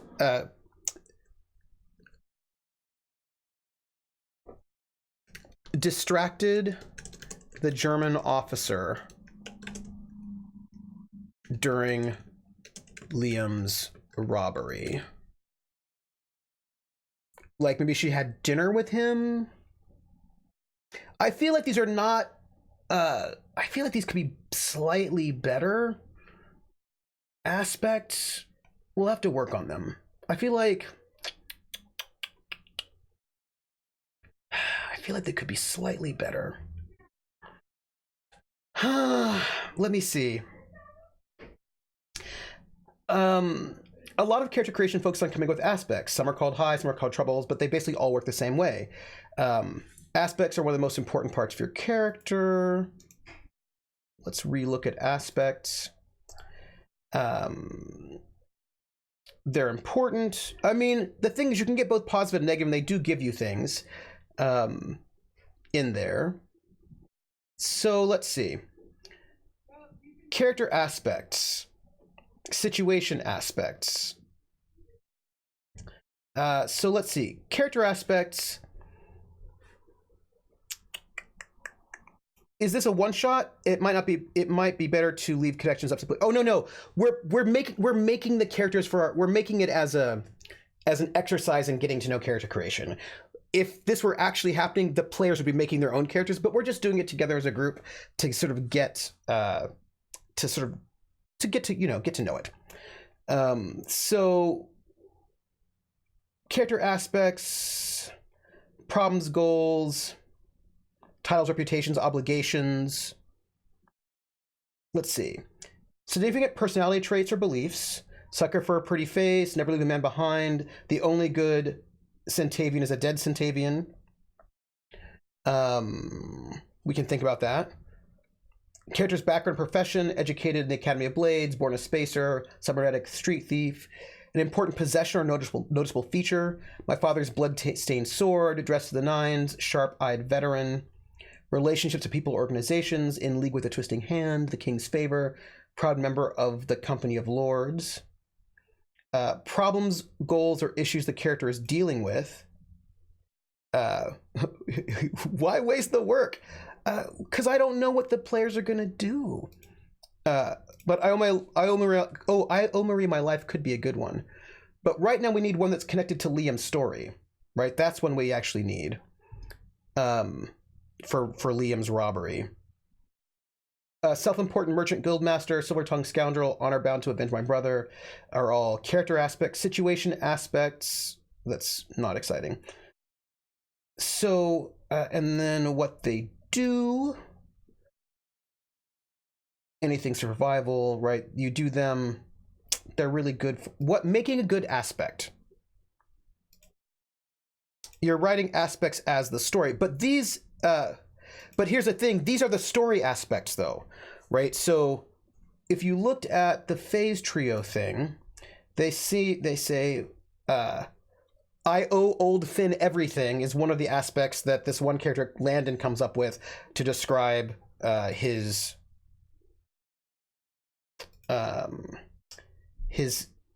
character. I mean, because the things we could just say police contacts, but that's not exciting because that doesn't actually tie you.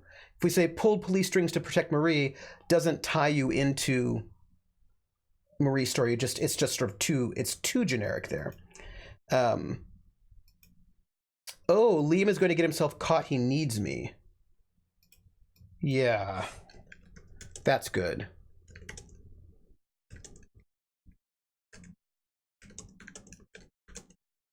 That's good. I like that.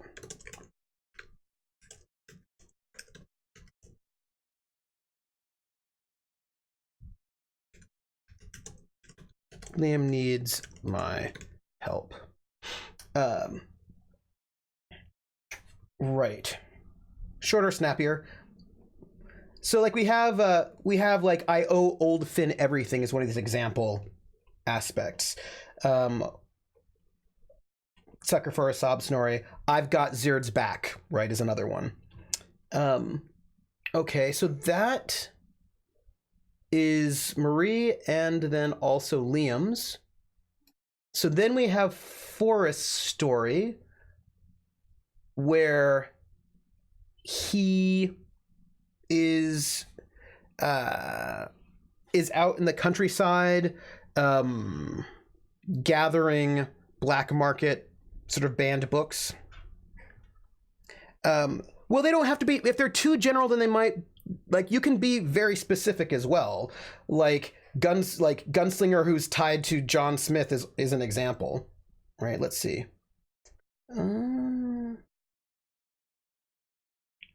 Gear aspects.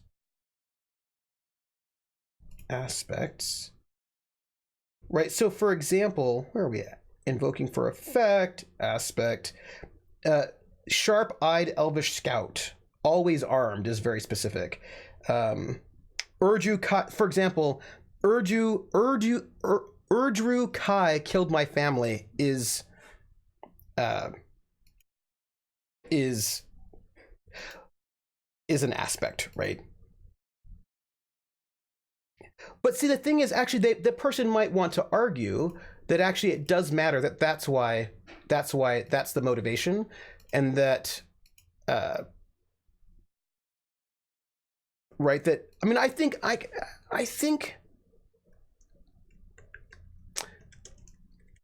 can see a difference. Liam is going to get caught.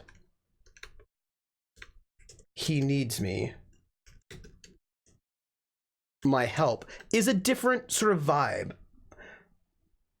You know, that is fair.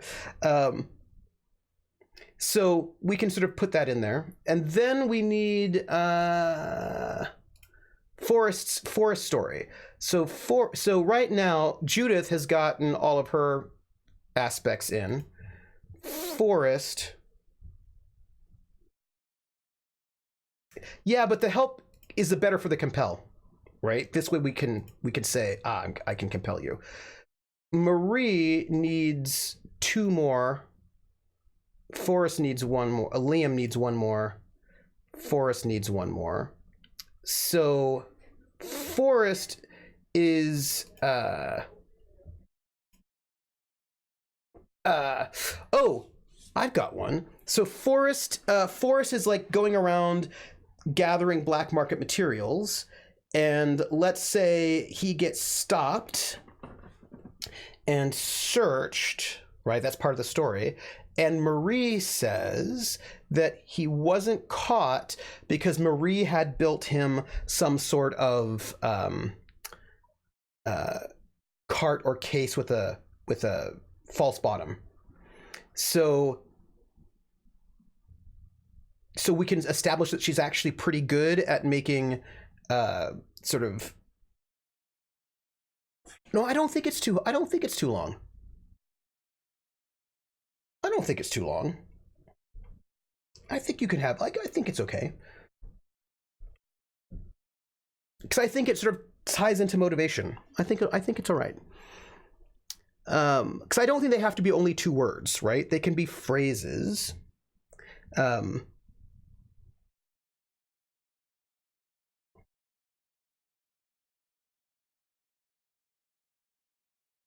Well, let me see. 1, 2, 3, 4. 1, 2, 1, 2, 1, 2, 3, 4, 5. 1, 2, 3, 1, 2, 3, 1, 2, 3. 5, 5, 4, 3, 5, 4.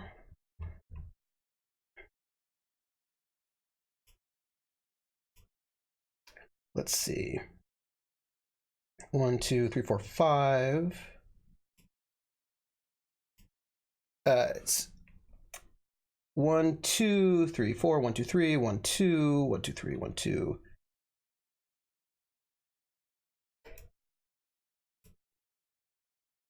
Let's see. Those are conditions. That's not interesting. Oop.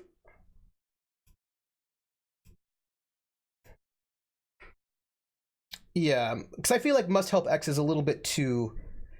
So it's like the best aspects are double edge, say more than one thing, and keep the phrasing simple.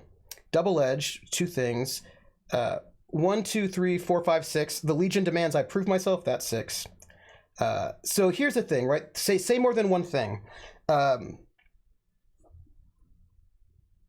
So they have 4. Well, there might be longer ones. I haven't looked yet. But so when it says, for example, say more than one thing. I must prove myself. Liam gets in trouble without me. All right. Because Krellin cannot have super long aspects, we'll do that.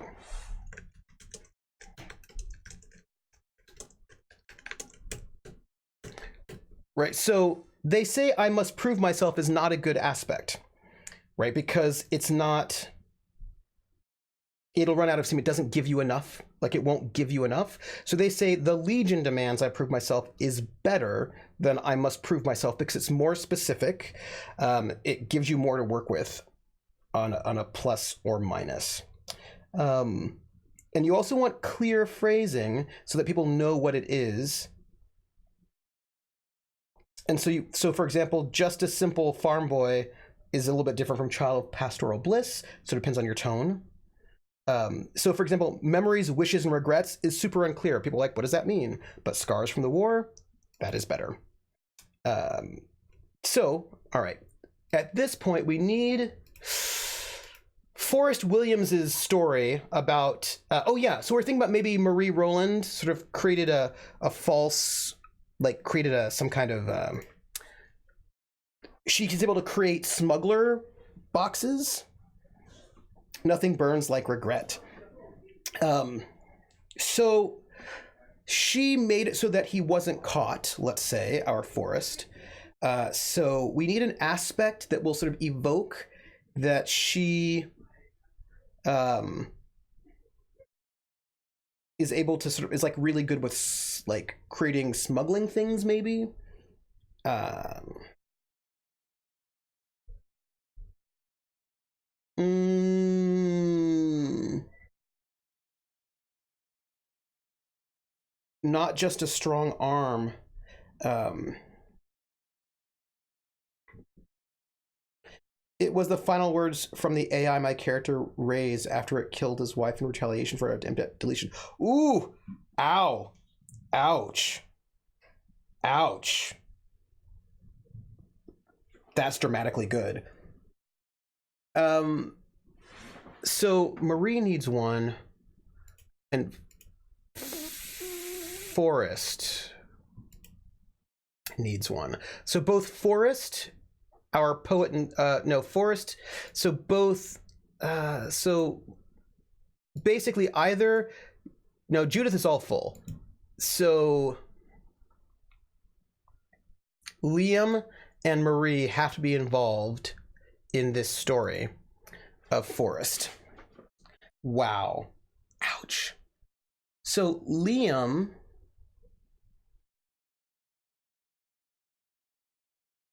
So let's see. How about. So Forrest is basically stealing, collecting in these these banned books, and storing them and sort of sneaking them out, smuggling them out. Um, and maybe he gets caught, but they don't find the books because Marie built like a false bottom cart. And how is Liam going to be involved in this somehow? And how are we going to make aspects out of that? Liam could. Ooh.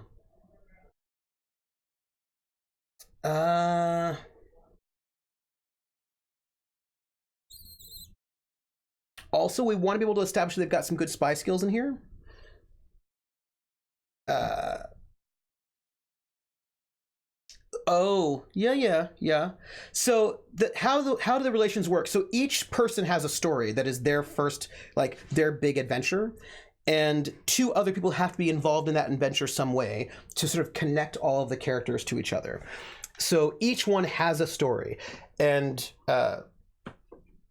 Forrest's story is that he was traveling the countryside, gathering stolen, sort of banned books, and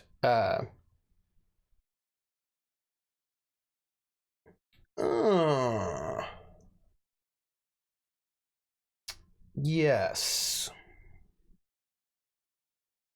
Well, no, but you can be connected in more than one person's story, right? So Liam is connected to Forrest is connected to Liam's story. That's Liam's story. But now Forrest has a story, and he needs two people to be connected to his story. So basically, every person's gonna be connected to two other people's story. They have their own story, and they are connected to two other people's story. So there will be a connection with each one, and we just have to figure out. And Marie is not connected enough to anybody, so she's not connected to other people's stories.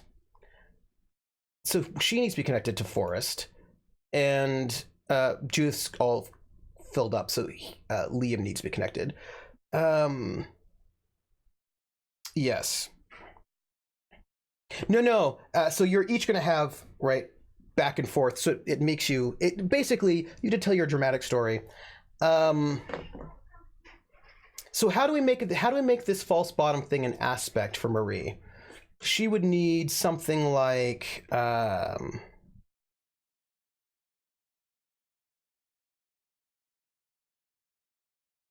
expert smuggler, maybe, or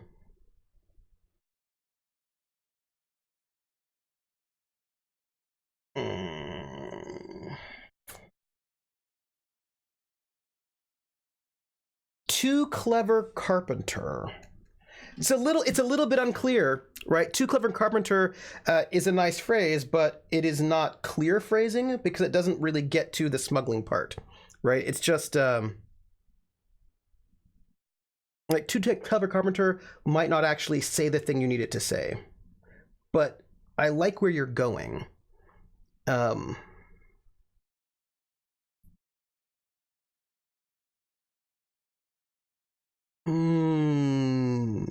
It doesn't say anything about smuggling. Like if you say too clever carpenter, the GM could say that has nothing to do with the smuggling. You don't get to invoke it for smuggling, right? It doesn't. But it's supposed to actually say what you mean. If it's too vague, then it's not a good aspect.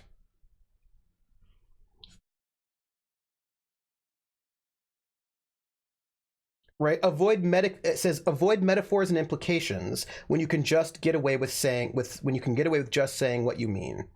That way other people don't have to stop and ask you during play if a certain aspect would apply or get bogged down in discussions about what it means. So that's the thing. I think that too clever carpenter doesn't necessarily say, right? It's too metaphorical, right? It doesn't say what it means. So for stage and contraband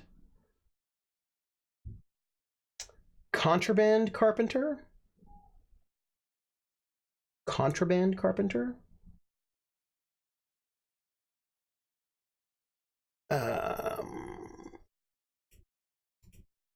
Yeah.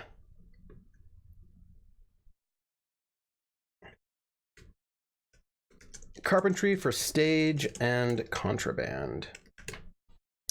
And then Liam would need an aspect in here to help with this story. How does Liam get involved in this story? Let's say Liam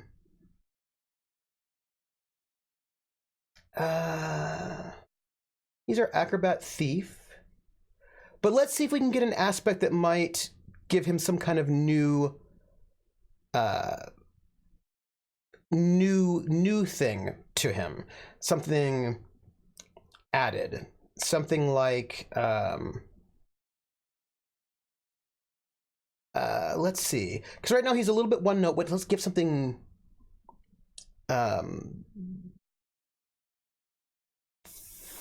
something new to him. Disguises. Well, Marie's a fighter because she beat somebody up, right? So we have her being fighty, but getting him also fighty might not be bad as well. So maybe, but she beat a German soldier into a coma, so that makes her very fighty because we gave her a fighty aspect so that she can use that for fightiness.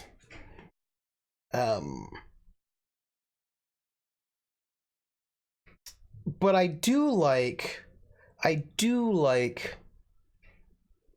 this idea about making him also a fighter, but maybe somehow knives or guns somehow. How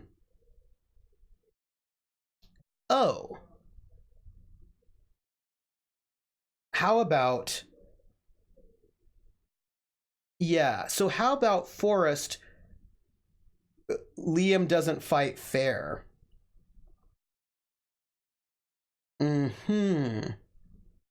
Yeah. So how does that tie into this story? So let's say they get through the checkpoint, and they make their way, and they're almost to safety when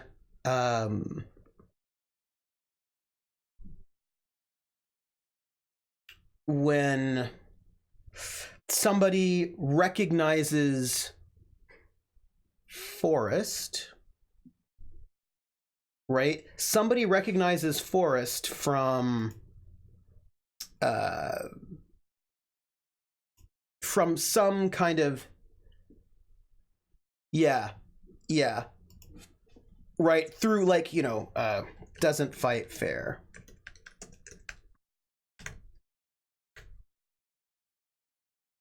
Yeah. So I feel like that's right. Ooh.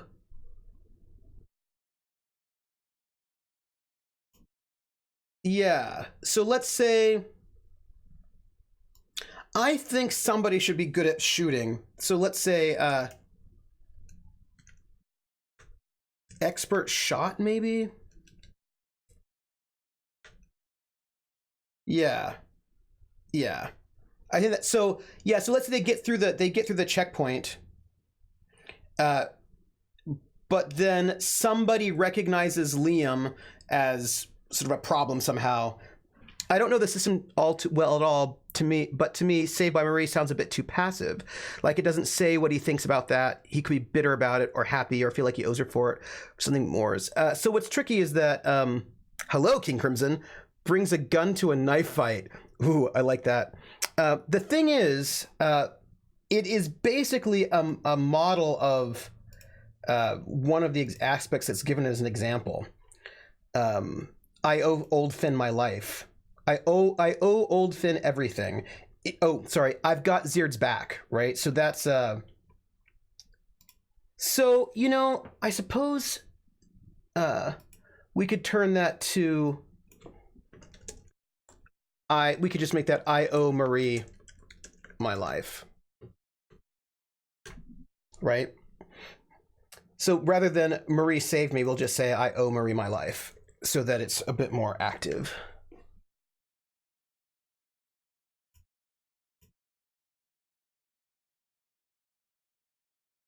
Ooh, I like I'll pay off my debt to Marie better.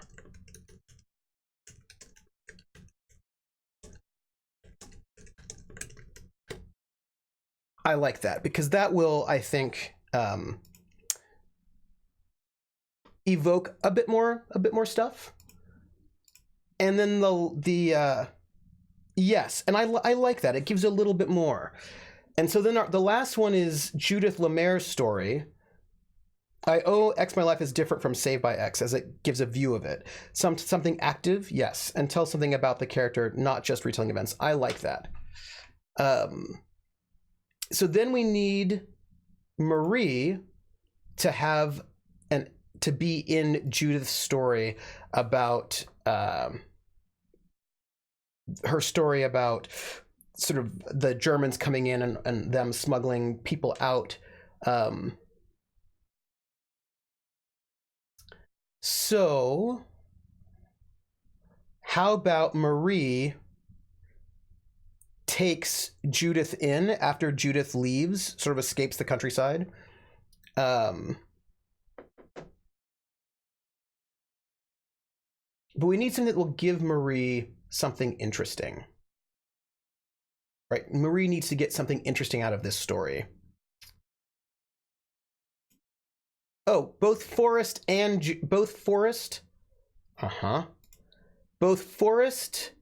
our scholar who's traveling, and also Marie need something. Could Marie and Judith be old childhood friends?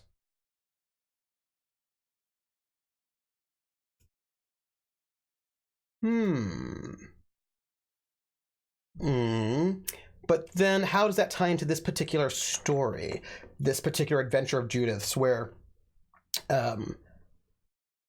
she's trying, like, where, like, her family's hiding out, is hiding Jews in their inn, and Germans come in and are terrible, and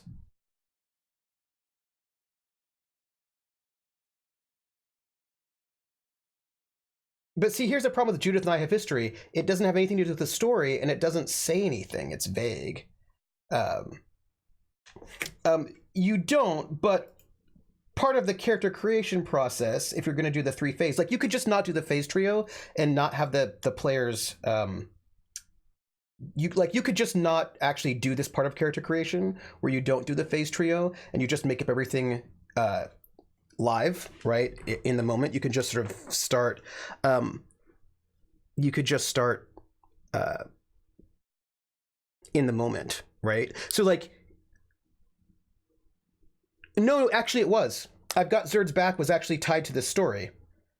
So, for example, it was in part 3, Crossing Paths. So Lily gets Zerd's starting adventure. Pretty straightforward romp where Zerd battles his Collegia rivals to obtain a magical artifact and returns it to his rightful place. She decides that she complicates that situation by wanting the shiny artifact for herself. Ryan already established that Zerd gets the artifact back to where it belongs, so she only holds it temporarily. She decides to take I've Got Zerd's Back as a way of reflecting her willingness to stick her neck out for Zerd. The group doesn't know what he did to earn so much loyalty, but they figure out it eventually. So like she's tying that into sort of having stolen this artifact in between. I might have missed it, but is there a reason for Judith to leave the inn yet? Like from what I've gathered, she seems kind of like a fleshed out base NPC rather than an active player, moving about doing stuff with the rest of them. So this is when. So what does she do? Well, the thing is, she distracted the German soldier, and she pulled police strings to protect Marie. So she's active in helping Marie and Liam, and then she's been active in.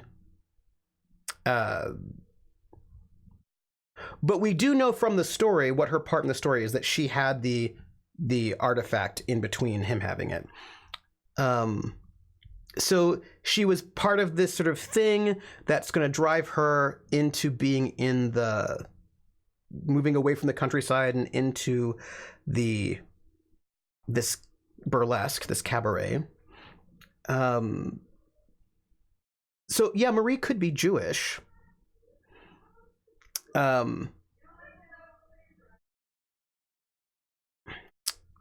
Yeah, maybe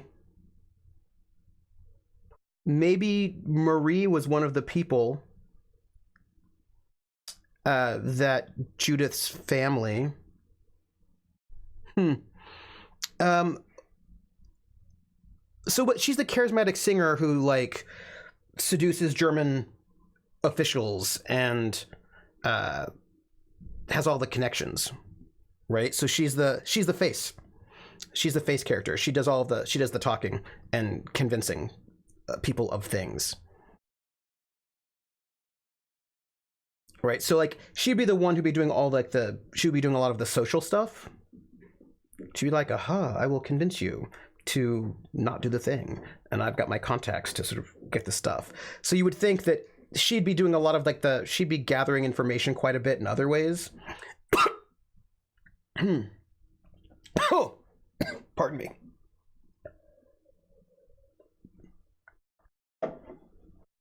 Like, so she's like our face. Marie's our brawn, Liam's our sneak, and Forrest is our brain. So maybe with this moment, Forrest,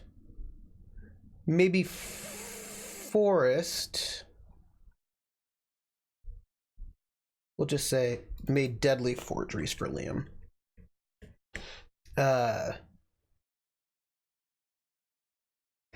So maybe Forrest smuggles her out.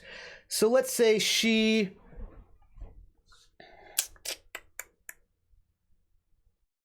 yeah, so her family's all arrested, let's say, but she's able to get out, right? She's able to sort of escape that. And so like the whole police thing goes down. It's really bad. The Nazis come, they take everybody. She's able to escape with the help of Forrest. Forrest helps her escape. Yeah. So let's see. So let's say she and her family are like smuggling people out, but the Germans come in. come in, they find everybody, they burn the place to the ground, they capture everyone, her parents are captured.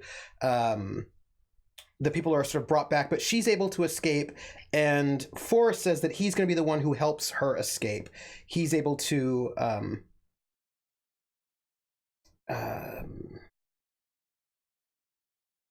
maybe he is maybe she's meeting with him in some way, and he's the one that, like, because basically he's the one that gets her out of that situation. Because she was meeting to give him books, perhaps, right? So she was away from the inn when all the badness happened. She comes back and it's terrible, and so like everybody's like either dead or captured, and she's going to vow for some revenge. But Forrest is there, and so Forrest is like, "You cannot stay here. We need to come to Paris, and I have someone. Right? There's a place that you can be." And so let's see, that's Forrest's connection, and so the Marie's connection would be, yeah, right. So I'm thinking that's what happens, and then Marie then decides. Oh, and of course, like, Forrest gives her new papers. Like, Forrest makes new papers for her, right? So, like, false identity so that she doesn't get caught anymore, right? So Forrest helps with that, right? Smuggles her out, gets her new identification. And then Marie, but we need an aspect for that. And then Marie is the owner of this burlesque troupe, right? She's the, yeah. So she's the owner of the burlesque troupe. Let's say that Marie is in charge, and so she's the one who sort of put this together in some way. So we could make an aspect for Marie that is something about leadership, maybe? Perhaps some kind of leadership thing? What do you think?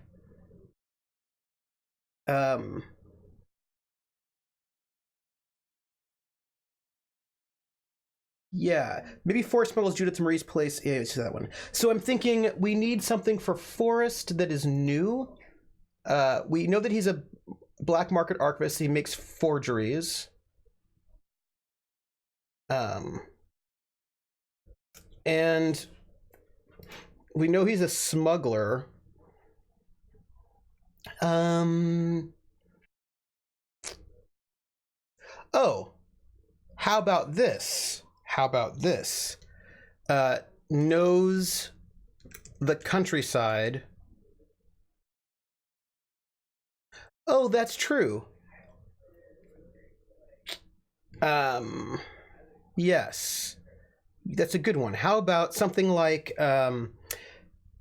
so, yes, because she was giving him books from all over the place. So let's go with cunning linguist, because he was using his linguistic skills, right? That's what she was seeing him for. And Marie should be perhaps leader of the burlesque troupe. You should. All right. So, all right. So we have our aspects. We did phase 1, phase 2, and phase 3. We did our aspects for those experiences. Then they have to do skills. And they only get 8 skills, right? So under this gritty noir, they only get 8 skills: 3 average, 3 fair, and 2 good.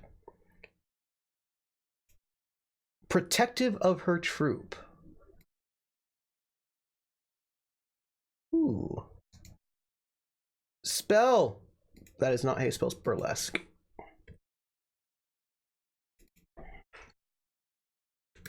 protective of her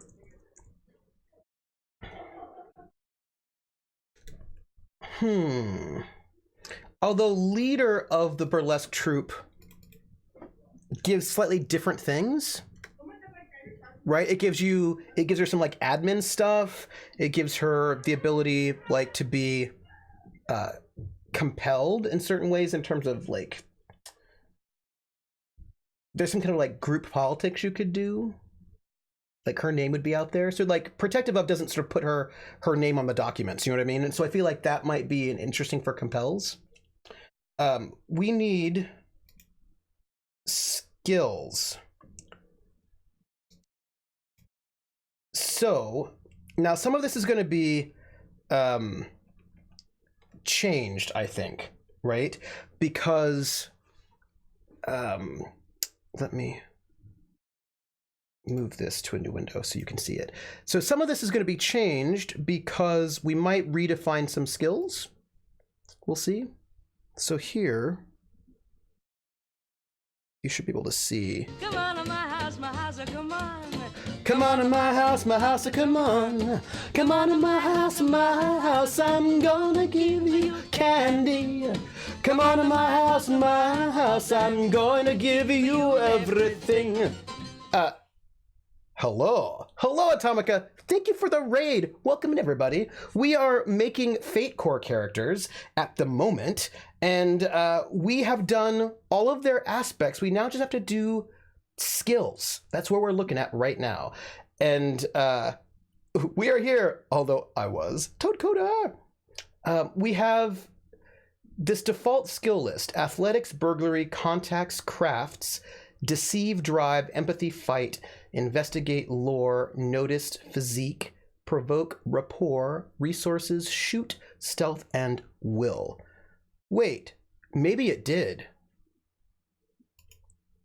Oh. Can you hear me? Here's my question. Can you hear me?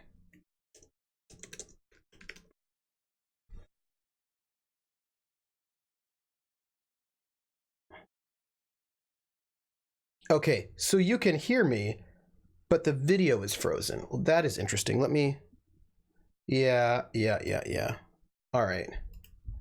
There we go. Screen cap. Let me see how that's doing. All right, so that is all working, but it's... I have this confused look on my face. Come here. Let me see what happens if I do this. Now, where am I? I need... Where is my... OBS, where are you? I see you. Let me do this and do that. Still not going. Weird. That is so strange. Let me... I'm over here. We're gonna do this. It's gonna be a little bit awkward, but we're just gonna switch. We're gonna switch cameras. I'm gonna have to look at multiple spaces, but we're gonna switch cameras. So that's all we're doing. So we've got these skills, and I think Trooper found a 9-word aspect. Oh, what Krellin, what is the 9-word aspect? What is it? What is the 9-word aspect? I just switched cameras. I switched cameras, so I cheated. Which cheating me is like boop boop. If I've been there, I've read. If I haven't been there, I've read about it. Yeah, that is a 9-word aspect. This is true. So I'm cheating by switching cameras. That's what I'm doing.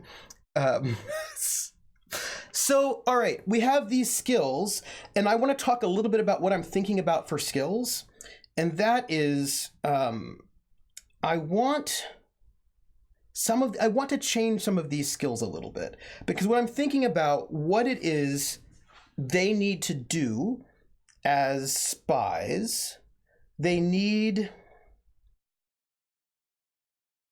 demolitions, right? They need to be able to sort of do demolitions. And they need electronics.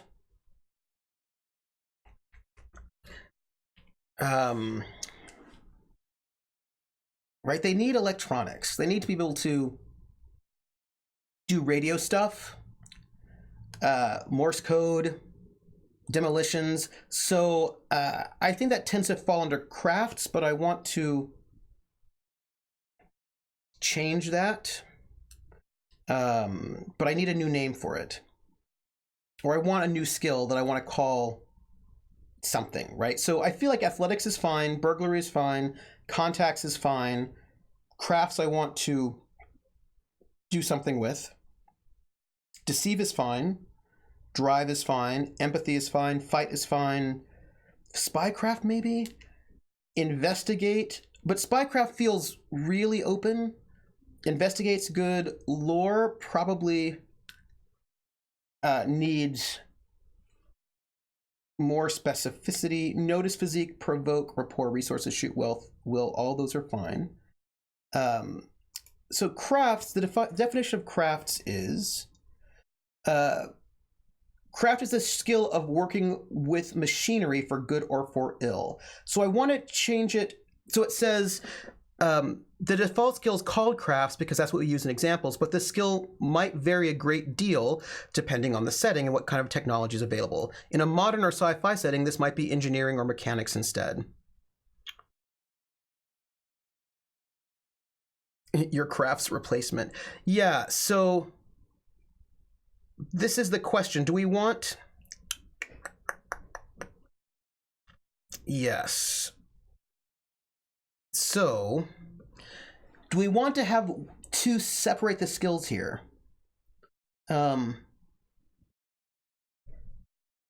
Engineering mechanics as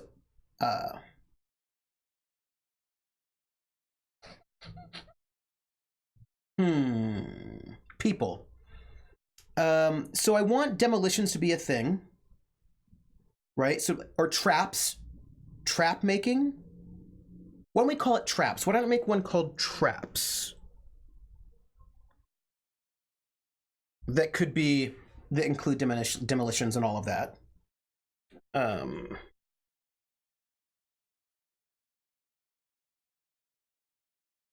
Traps. So hold on, it says here, so many crafts. If working with a different type of tech is important to your game, you might have several of these skills in your list. So a futuristic game might have engineering, cybernetics, and biotechnology, all basically with the same moves available for the respective type of tech. In such a game, an individual character can't be proficient at all of them without expending lots of skill ranks. If you're going to do this, make sure you have a reason for it besides pedantry. If the only thing that's splitting the skills gets you the same effect with different names, you could keep it more generalized and have stunts to handle the specialties. But this depends on how big we want to be, like how... So here's the thing, right? I want the skills to be not as huge broad. I don't want one person to be able to take a craft skill and be good at forgery and demolitions and radio work and carpentry and. Like, I don't want crafts to be so generic that a person can just take crafts and be good at everything. That's more cinematic than I want. I want more skills than that, right? I want to break up those skills a little bit. So yeah, crafts are things like key forgery. Right. Yes. So let's have, because I want people to be able to have different specializations. Do you know what I mean? To have the characters be a little bit different based on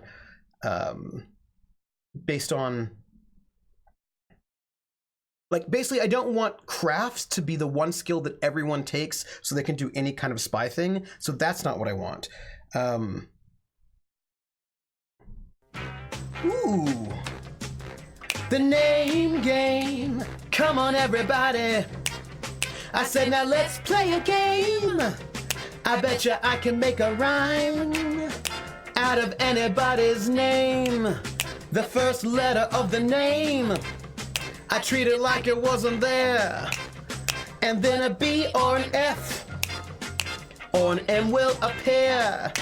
And then I say bo at a B, then I say the name, then banana, fanner, and foe. And then I say the name again with an F, very plain, then a fee, fi, and a mo.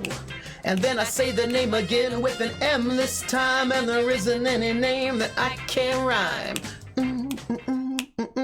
Vopes, Vopes, Vopes, Bobopes, Banana, Fana, Fofopes, FIFA, Momopes, Vopes. First sub from the new machine. Thank you for the first sub for your new machine. 23 months in a row. Also, how cool is your new machine? Tell me about it. Tell me about your new machine. Or creating reasonably fake jewelry. Yeah. So electronics, demolitions, I like that. Electronics, demolitions, and handcrafts.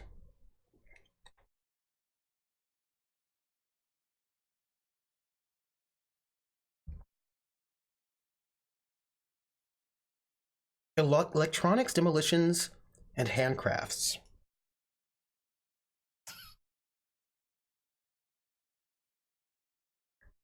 Electronics, demolitions.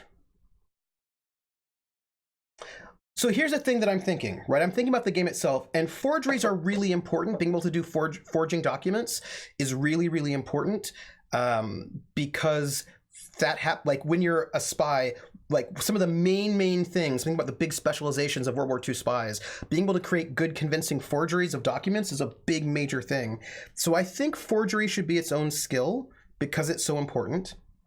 I think it should be. I think forgery, electronics, demolitions, and handcrafts. How do we feel about that?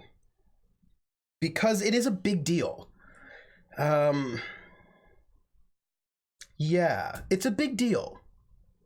So I'm thinking we do that, and we just rename lore academics.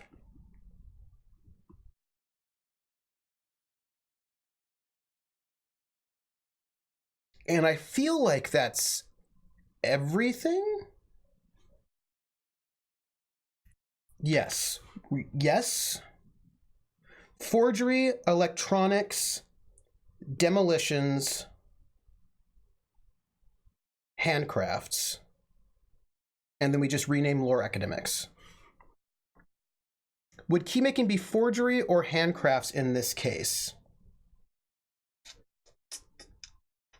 I think you could make a case for either one, right? I think that if a player had handcrafts and wanted to make a key forgery, I would say yes. If a player had forgery and wanted to make a key forgery, I think I would also say yes. Is burglary a skill? Burglary is a skill. Burglary is a skill. And it's stealthing and getting into places that are off limits. So it also includes proficiency in related tech. So allowing the people to hack security systems, disable alarms, and whatnot. Wouldn't keys be that then? Yeah, I think that there's overlap in some of the skills. So that, like, for example,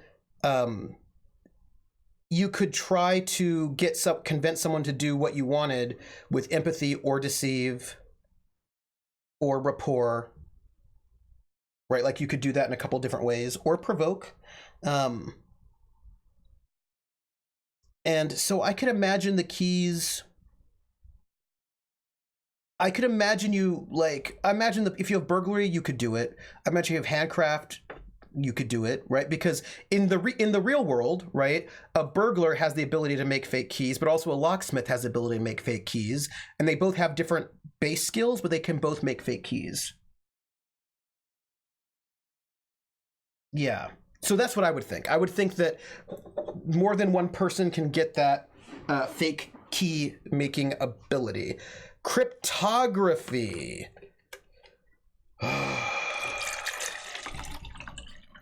Cryptography.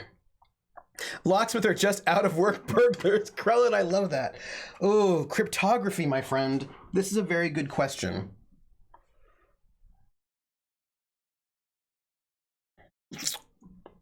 Cryptography.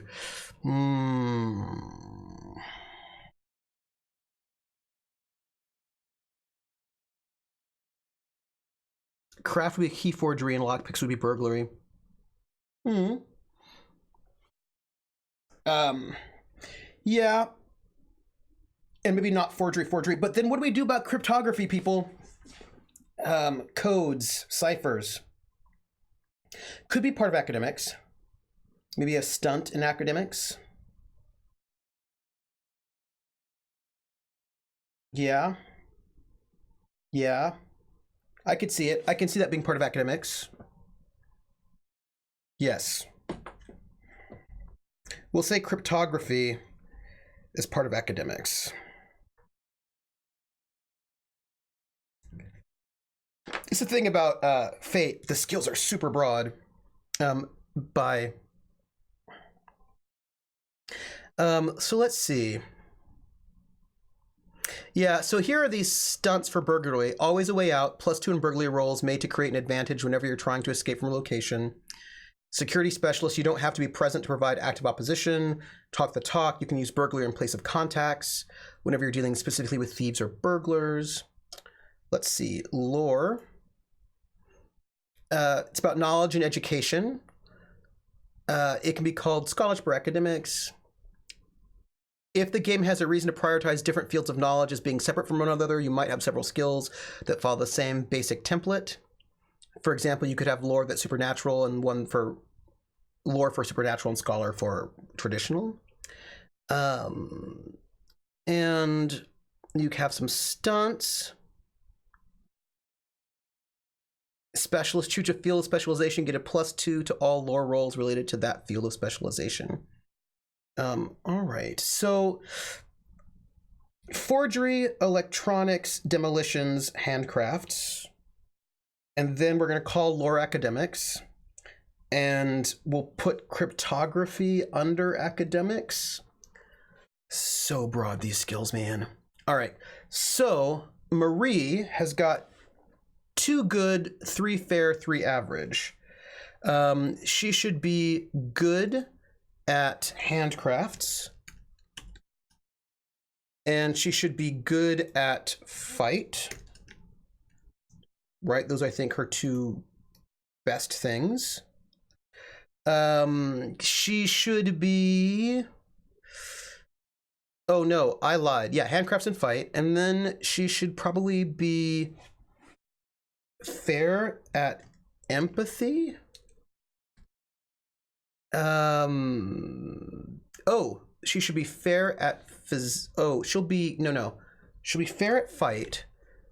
She'll be good at physique. What else? Also, I hope things haven't frozen. Let me see. I feel like you're all still here. I think so. Pong. Thank you. So then she needs, let's see, what would be good for her? Oh, good, I'm not frozen. I should just let it go. Let it go. Oh, you know what? She should have resources because she's the head of this burlesque troupe. And she gets 3 more skills. I'm going to read you the list. Tell me what you think. We've got, she's not, I don't think she's good at forgery or electronics. I should. Ooh, actually, give her will on average. Even though she's a sucker for a good sob story.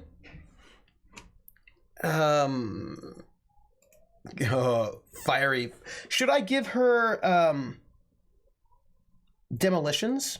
Because let's say they got a little bit of training, so let's give her demolitions because I feel like she could have that.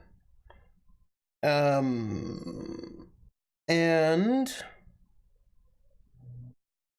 let's have her also, what do we have? We have athletics, burglary, contacts, crafts, deceive, drive. Haha, this is fine.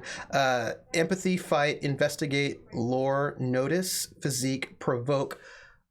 Provoke. Let's give her provoke. Oh, but she's a gentle giant. She wouldn't have provoke. Rapport, resources, shoot, stealth, and will. And people are gonna, you can switch out your skills.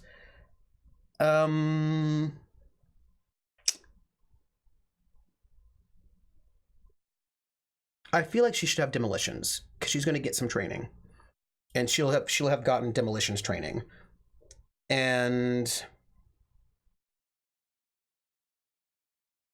I don't know what her last skill is. Rapport. I think that's good. I like it. So then that was easy. So then we have Liam Lamberg, our thief, who should be good at burglary. And she should, and forgery. And we also know shoot, right? Because he's a good shooter. Shoot. I think he's better at burglary and forgery than he is at fighting. Yeah, he is the forger. Oh, no, wait. You're right. I'm sorry. You were right. So let's put shoot up at good. We can put fight at fair. You're right. Force is the forger. He should also have deceive, right? Because he's good at that. He should have will, because I feel like he's good at will, maybe. No, he's got sticky fingers. Let's see. Oh, athletics. Sorry. This is obvious. He's got to be good at athletics. Burglary, shoot, fight, deceive, athletics.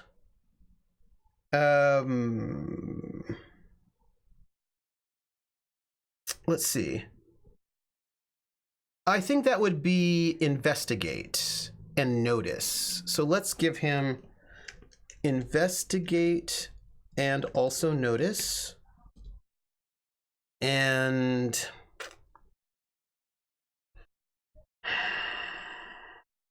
provoke. He should be able to provoke some people. And then we've got our know-it-all black market poet who will have academics. That's academica.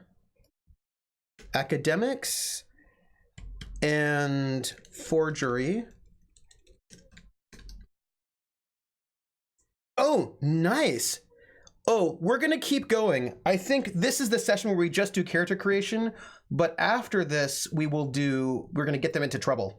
We'll do some scenarios. So next Friday, we're going to, once we finish making these characters today, next Friday, we're going to get them into some conflicts to see how that plays out. So that's what so we're going to like finish the characters today, and then, we'll probably make at some point in time, we're going to make the cell, their character for their cell. You're right. Let's give him will. So we'll give him that as well. Like, so we're gonna get them into individual conflicts, and then we're gonna sort of put them in. Yeah. So we're gonna next week will be some action, is what I think. Is there an oration or performance? Good night, Rissa. This is a good question. Is there oration or performance?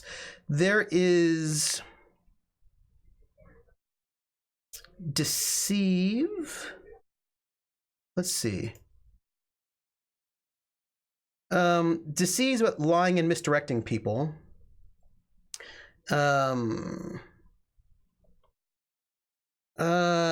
Empathy is spot changes in a person's mood or bearing. It's the emotional notice.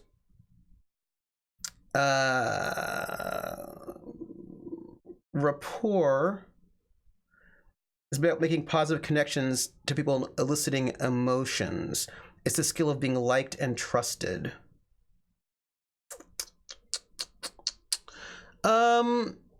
Let's make one. Let's make a performance skill.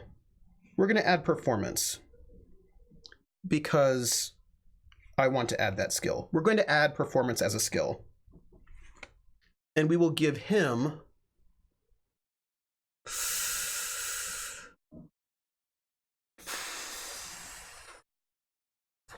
We'll call it performance. Let's do that. Because if they're a burlesque troupe, yes, she does. She does. So we're going to add performance as a skill. Now, Liam doesn't have it, though, and he's the acrobat, but he's got athletics at fair. So he will just do impressive things that maybe not have a good show of it. And what does provoke do? Provoke is a skill about getting someone's dander up and eliciting negative emotional response from them. Fear, anger, shame, etc. It's the being a jerk skill. Yeah. So, academics forgery, will performance. We're going to add performance as a skill. Oh, yeah. Yeah. Provoke. Should it be fair at provoke or average at provoke? We'll call him there. He should also have, I think, he should have our electronics, because I think he should be doing some radio stuff. And he should have, what else? Academics forgery. Oh, I did. Thank you. I don't know why my camera stopped. So, forgery, electronics, demolitions, handcrafts, performance, academics.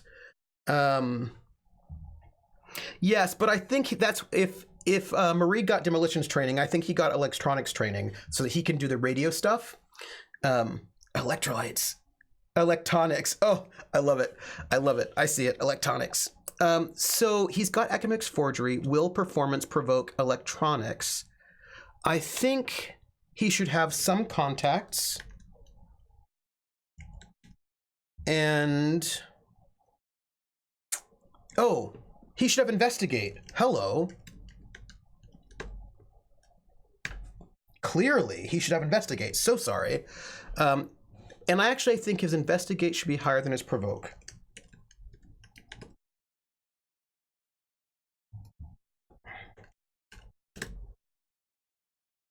That's him. And one of the things about doing the gritty noir, you only have 8 skills versus like however much you normally get, which is quite a lot. So that with the normal, you can basically do everything, but this one makes it so that you can't do everything. And so our performer should have performance and deceive. Although maybe contacts up top. And then will, deceive, rapport. Actually, let's switch rapport and performance. And performance. And also empathy. 4 3 3 2 2 2 1 1 1 1 10. Oh yeah, so you just dropped 2. Rapport, contacts, will, deceive, performance, empathy.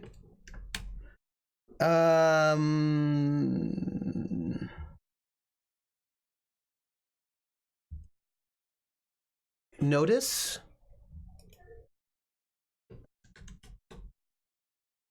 Oh, I did. You're right. Empathy. Notice, maybe. And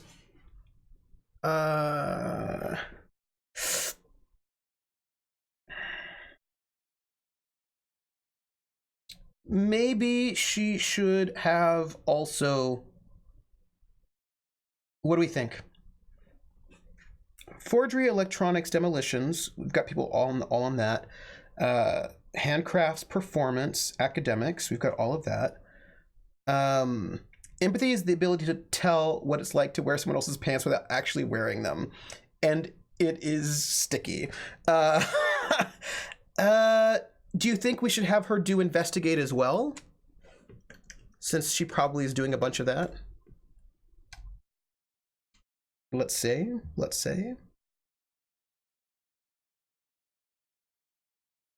Ooh, there is a drive. Someone should have drive. Who's good at driving? I feel like our American should be good at driving. No, there is a drive skill. I think our American should be good at driving. Yeah, let's take out provoke and give him drive, since he is a traveling person a lot. So we'll give him that. So our skills are done, everyone. We did skills. The difference between drive and drive like an innocent person in Nazi-occupied France. Yep. So we did our skills. We have then farm girl knows how to drive. Depending on the setting, I assume driving could be considered universal, but advanced driving is probably always a skill. Farm girl. We'd have to take something else out from her though. And of course, everybody gets every skill at 0, which is mediocre. So everybody has mediocre skills. Everything else that's not listed, you have at mediocre. So you can always try anything you want at mediocre. So let's see. Stunts. So we have to do stunts. Everybody gets, in noir, you only get 1 stunt though. 1 stunt is all you get. And it is one sort of thing that lets you do some kind of, lets you get around things. So stunts, or you can take an option during play. So we can also get them, we can also give them actions in play, right? Which usually lets you get some kind of bonus. So it gets you lets you do a bonus to a particular action. So for example, the examples they give is Arcane Expert. Gain a 2 bonus to lore whenever the situation has to do with supernatural or occult. Or Let in the Air. You automatically sort of create an extra bonus. Or you get a +2 bonus whenever you try to do rapport when you're at an aristocratic function. So it's like a +2. And then you can do a rules exception, which lets you use lore in place of another skill, right? You could use lore in place, you could use something in place of another skill. Then there's this thing about like balancing stunts, stunt families, branching effects. So, or it's like you get a bonus in a situation very often, or you get sort of like a rules exception. But you can also figure that out in play. But if there's anything that might be obvious, so I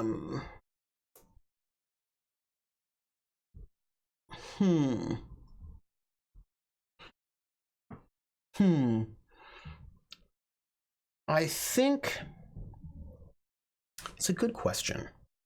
It's a good question. Let me ponder that. Because you should probably I should probably come up with some stunts for the characters. They recommend it, like some sample example stunts for each skill. Do I need to do that? I think I do. Your character skills. Let's see. Yeah.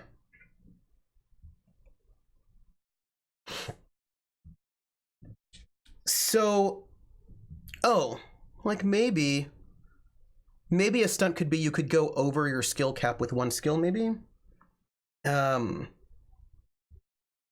Yeah.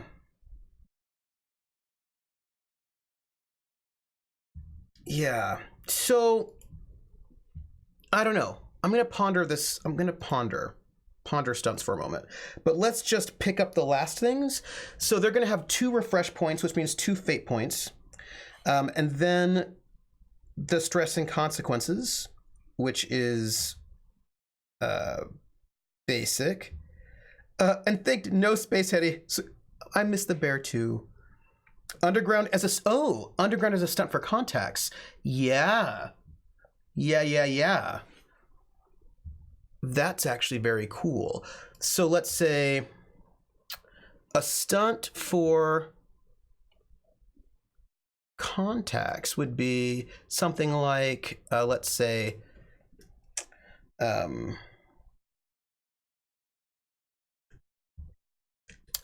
resistance contacts. And you could say something like, yeah.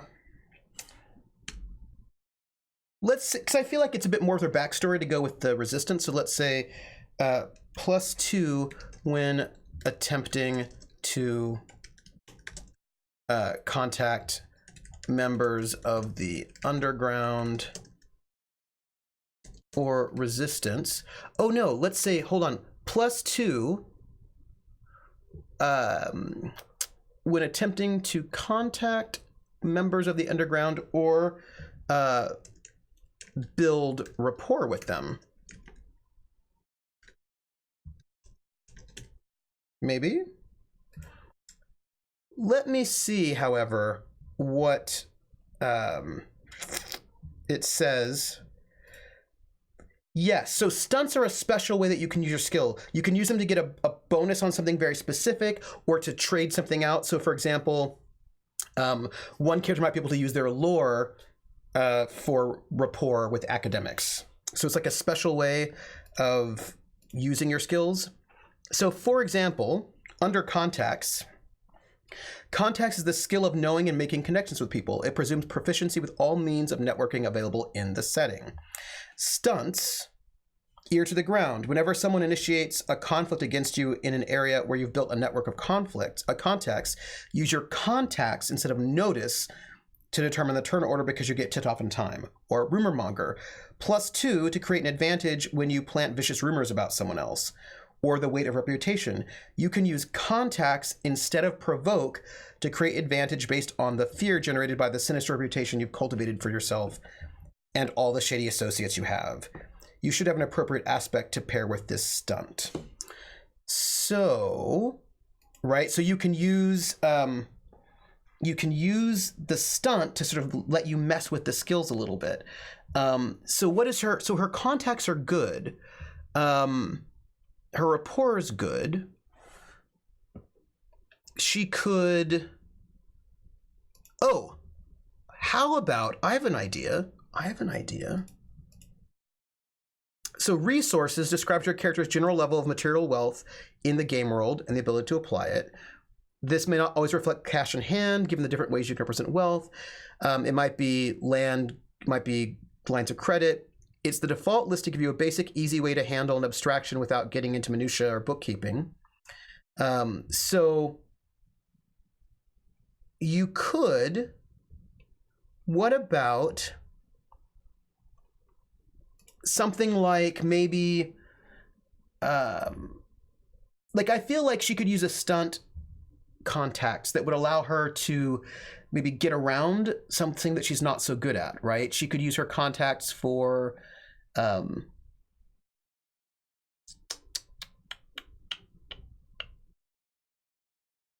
now we're going to say she gets, but I feel like there's something better we could do with that. Right, it could be communication networks, right? Thank you, Lord Arctic. So something like maybe,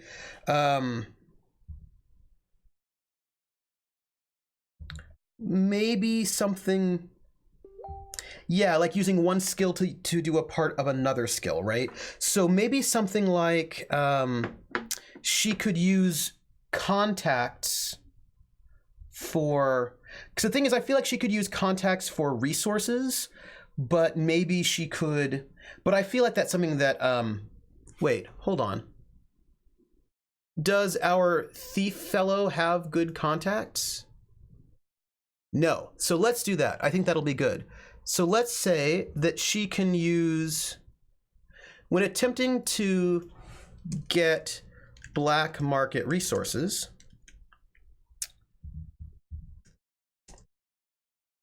Yeah, exactly. Use context to get equipment instead of resources. Yeah. Totally, Chrome. That's what I think would be good. Yeah. So, let's say underground resources. When attempting to get black market goods, may use contacts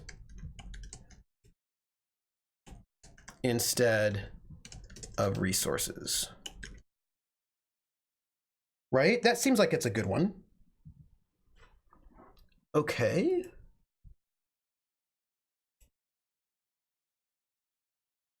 Done. Oh, you're right. Sorry. You are correct. So this would be a way for, because I feel like it's not going to be, I feel like it's not easy to get illegal guns, right? I feel like getting guns, demolitions, things like that would be really, really difficult in this world. Like, how do you even do that? But this stunt would allow her access to things like that because she's got all these contacts. Right, I think that's a good stunt. I think that's a good one. Our scholar, however, I feel like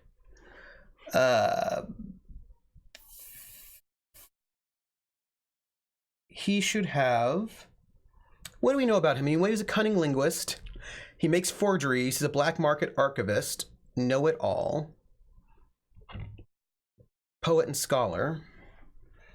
How about something like something that would be key to what he does all the time? He's not good with people, though, right? So this is a problem for him: is that he's good. He's not good at talking to people. If you have shady, exactly, Lord Arctic, it's not hard to get dark items if you have shady contacts. Woo! So he's not good at convincing people of things. So what about if he's able to use academics what if he has a stunt that allows him to use academics in place of deceive, if he's able to yeah, that's good. Scholar needs a +2 when using academics to decipher cryptography. Yeah, I like that. We'll do that. And we'll call it something like, yeah, I think that would be a good one. So let's say blind them with science, can use academics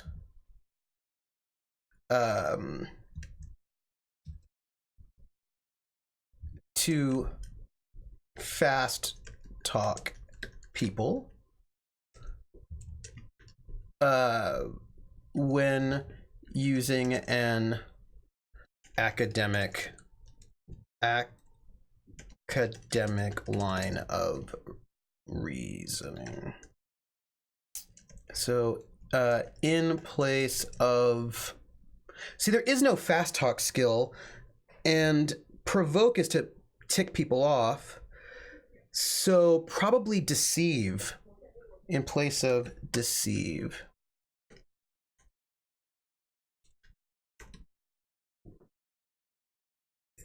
You're welcome. You're welcome. I try. I do try. 'Cause it's or rapport. Yeah. And so then a good stunt for our acrobat: burglary, shoot, fight, deceive, athletics, investigate, notice, provoke.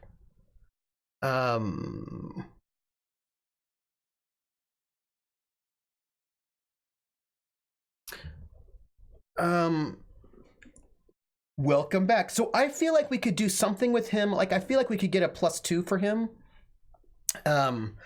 Maybe something like,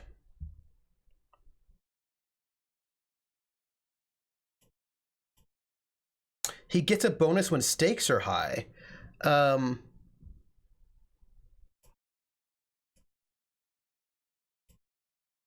So here's a thing. I'm looking at fight and shoot. I'm just looking at what stunts they have to sort of give us a sense of what they're doing, because they have the ability to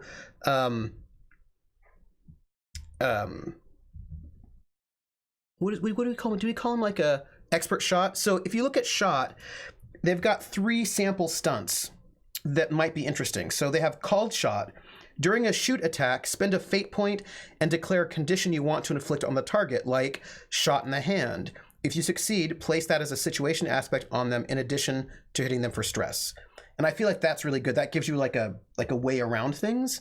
Quick on the draw, you can use shoot instead of notice to determine turn order. Uncanny accuracy. Once per conflict, stack an additional free invoke on an advantage you've created to represent the time you take to aim or line up a shot. I want to give him called shot because of the whole like shooting the tires out. And that sort of gives us an example of a stunt that that sort of messes with the rules a little bit more. Right. So basically, when you shoot someone, you give them stress, but you can then also add a condition like disarmed, right? Shot in the hand. And then our Marie Roland. Yeah, like trick shooting. Like, I think that's good. I feel like she should get... So we have 2 replaces, one sort of rules exception. I would like her to get... Oh, so here's... I'm looking at the crafts examples, and this is this is interesting. Always making useful things. You don't ever have to spend a fate point to declare that you have the proper tools for a particular job using crafts, even in extreme situations, like being imprisoned or separated from all your stuff. That feels pretty cinematic.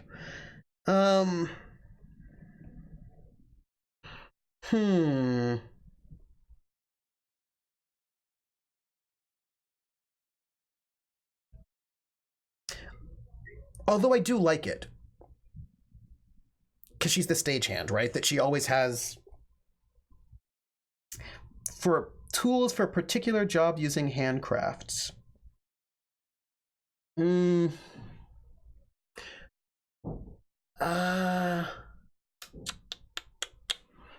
in prison, though, yeah, that feels not good to me, because that feels too cinematic. It feels not gritty enough. Oh, but like using a hairpin as a lockpick. Oh. Okay. Yeah. It might be too much, but it could be doable. Bonus to fight if protecting someone.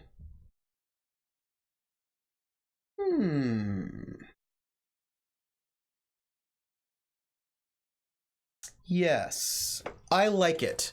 We'll call that Mama Bear. I like it.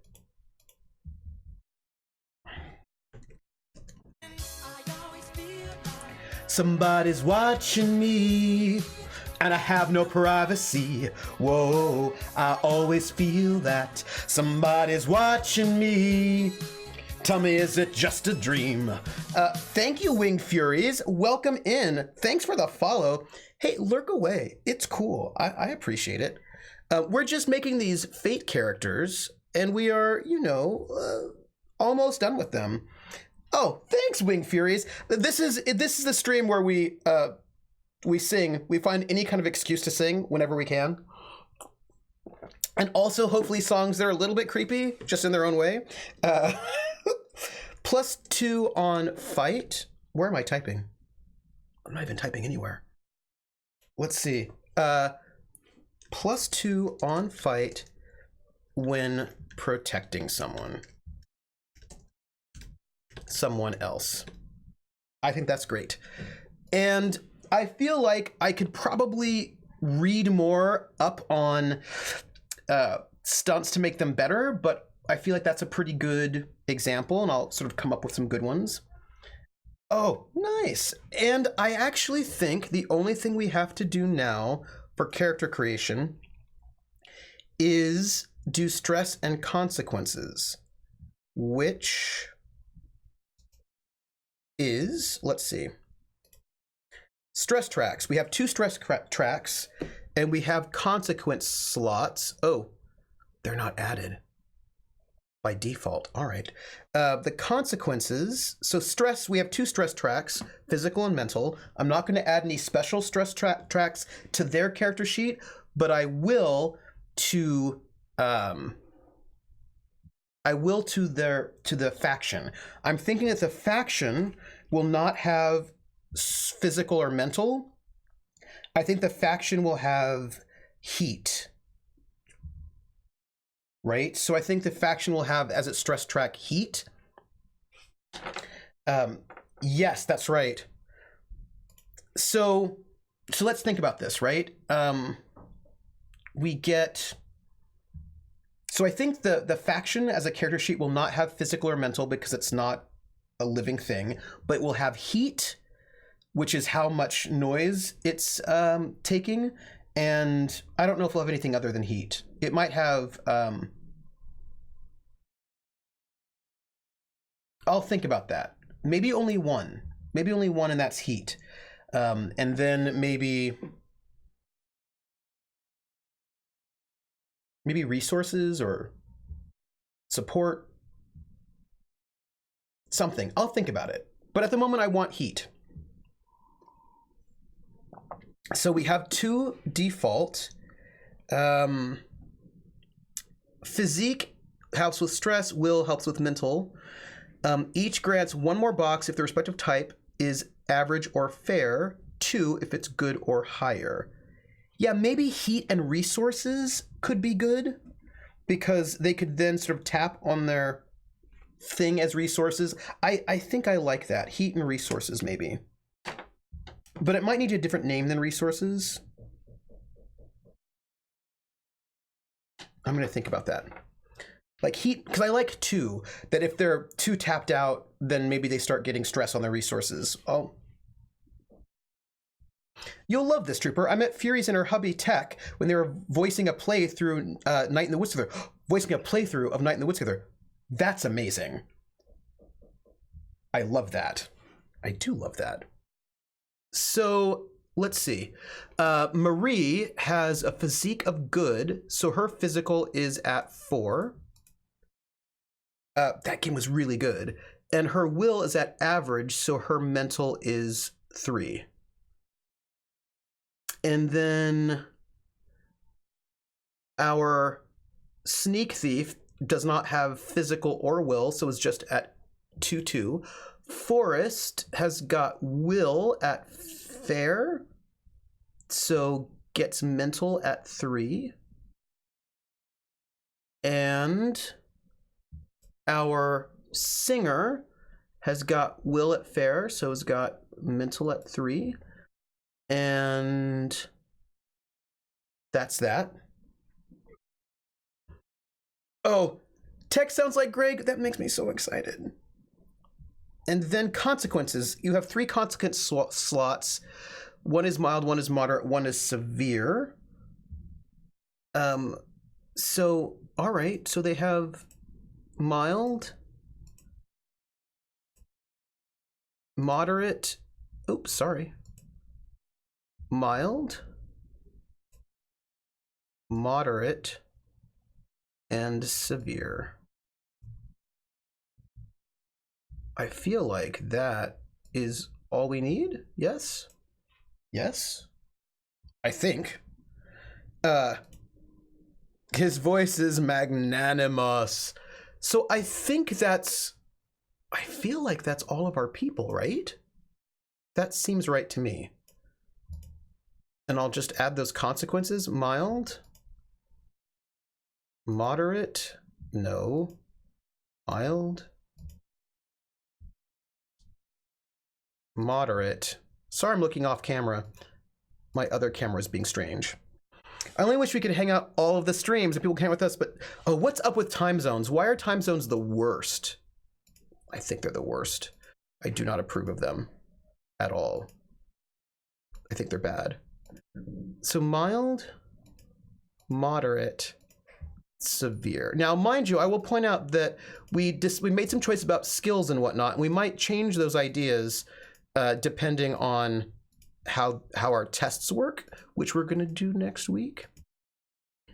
And severe. Okay. We have made all of our characters. We've done them. We've made all 4 of our characters, who are a burlesque troupe. And we aren't a binary star system, so people who like to sleep in the dark. Weird. I know. Now with the consequences, should there be something directly opposite of their stunts? No, they just, that's basically your damage track. It's your damage track. And I think it's 2, 4, 6 is how that works. So they're the injuries and traumas you cannot shake off when the dust settles. So the way that works is when you come here, consequence slots.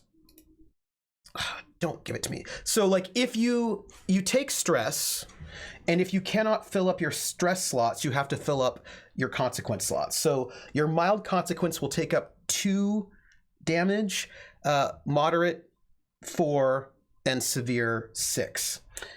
So if somebody scandalizes you in public or something like this, or freaks you out, and you would take mental stress, and you only have 3, so you like tick up some stress, and that's fine. But if you can't fill up those boxes, you have to take a consequence. That consequence is lasting. They last. So it could be like maybe you have a broken leg, could be one of your consequences, or it could be being gossiped about behind your back, or could be dead broke, or that stress. Yes, that's right. So the stress physical 1 is worth 1, 2 is worth 2, 3 is worth 3. And if you can't fill up, if your mild is already filled up, then you take a moderate. If your moderate's filled up, you take a severe. And if you can't take up anymore, then I think that it's bad for you. It is bad. Fail swim, fear of drowning. Right, it could be things like that. It could be like fear of drowning. So mama bear that lost a protected cub might not be a stressing point. Mental damage versus, yeah, so you get mental damage versus physical damage. It can also be social damage. So you could get phobias, you could get broken legs, you could get somebody out to get you. You could get like an enemy could be a consequence. So like there could be, your consequences could be a number of different things. And that's what you get for sort of not having the stress space. Now there is a thing that I thought was interesting. And it was, where was it? It was not that. It was not building stunts. It was not crafts. Yes, so it was talking about how to make the game a little bit grittier, which I think is really interesting. So for example, in your basic fate, which is a rule, I think I'm gonna do this other thing. So in regular fate, your stress boxes clear the minute a scene ends, right? So this, like, you gain all this stress in a combat or a conflict, some kind of conflict, and you gain all the stress, but then once the scene is over, you clear all of your stress and you're back to normal. So it makes the characters very, very resilient, but there is an option here called stress fades slowly, which I think that I like. Wherein it says in this variation, stress clears 1 box per scene after the conflict, or only when narratively appropriate, such as finding time to get patched up or a rest. This keeps the characters on edge and is especially appropriate for games where the pressure doesn't let up.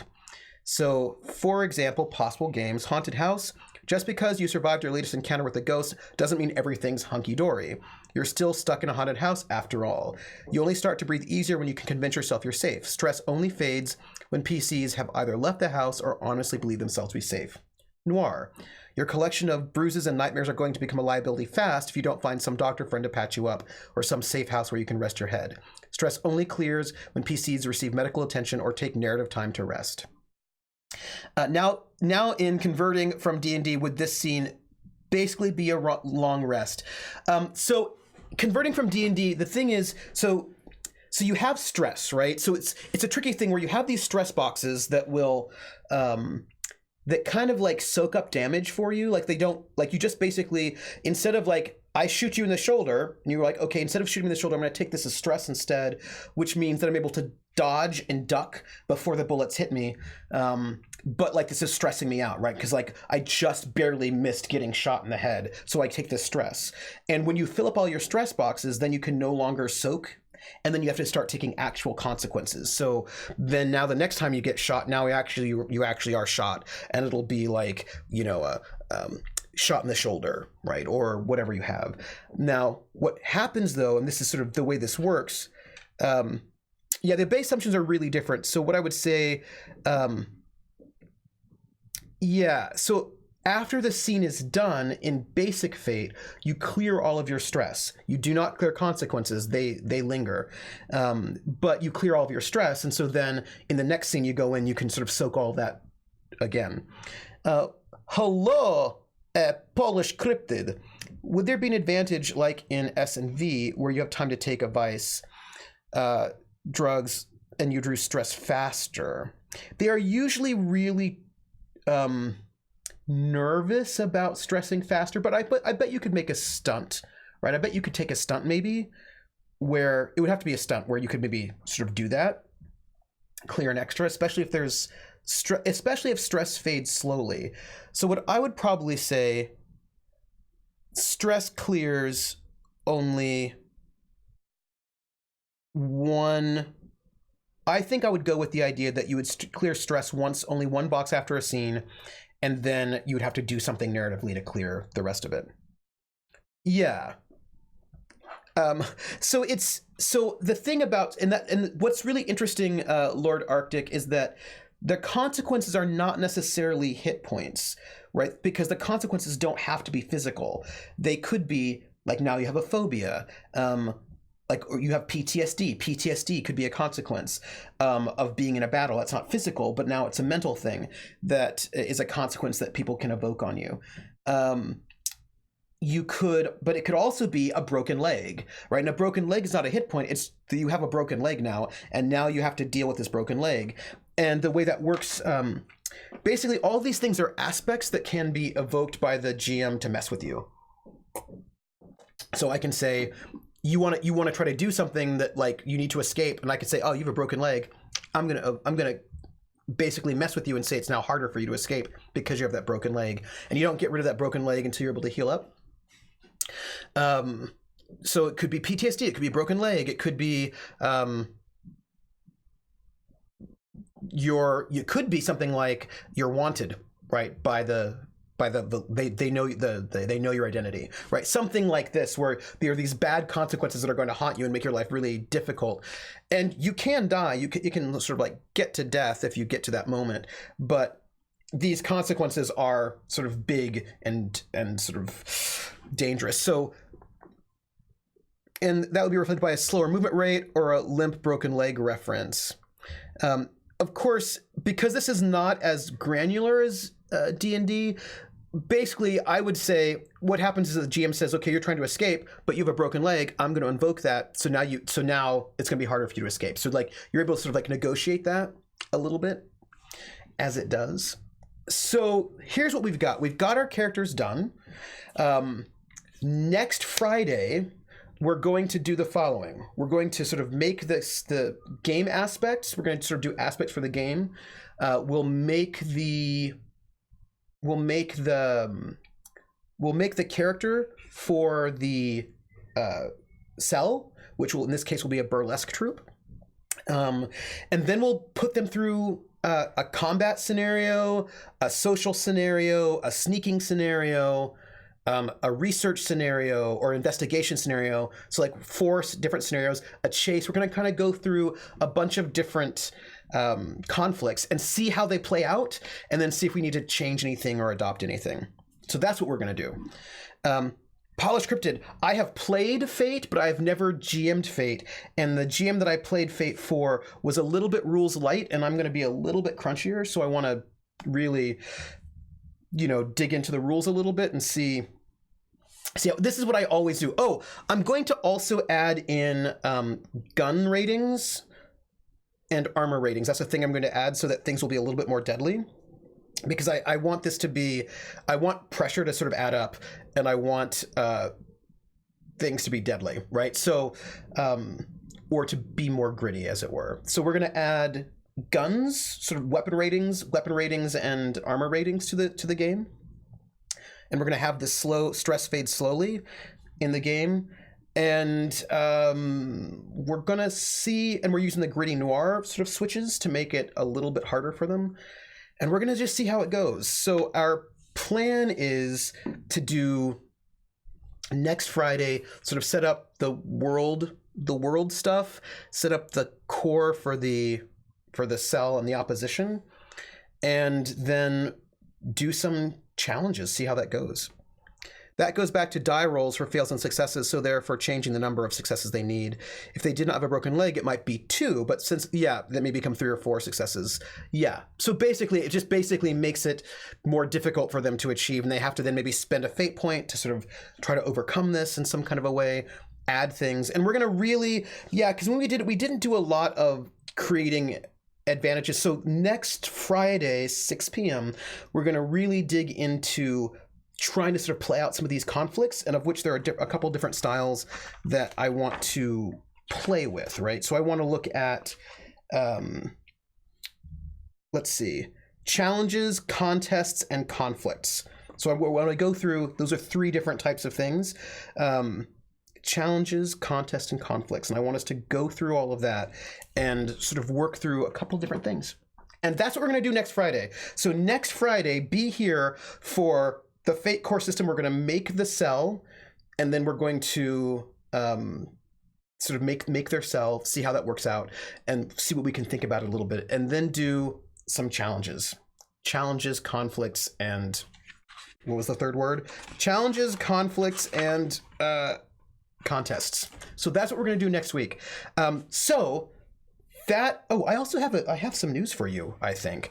So first off, thank you all for being here for this campaign prep. Right now, it's still a little bit generic. We're going to get into some more World War II stuff a little bit later, but we're on our way. And I've taken notes on our new skills that we're going to do: forgery, electronics, demolitions, handcrafts, performance. Here, let me come to chat. Did I do it?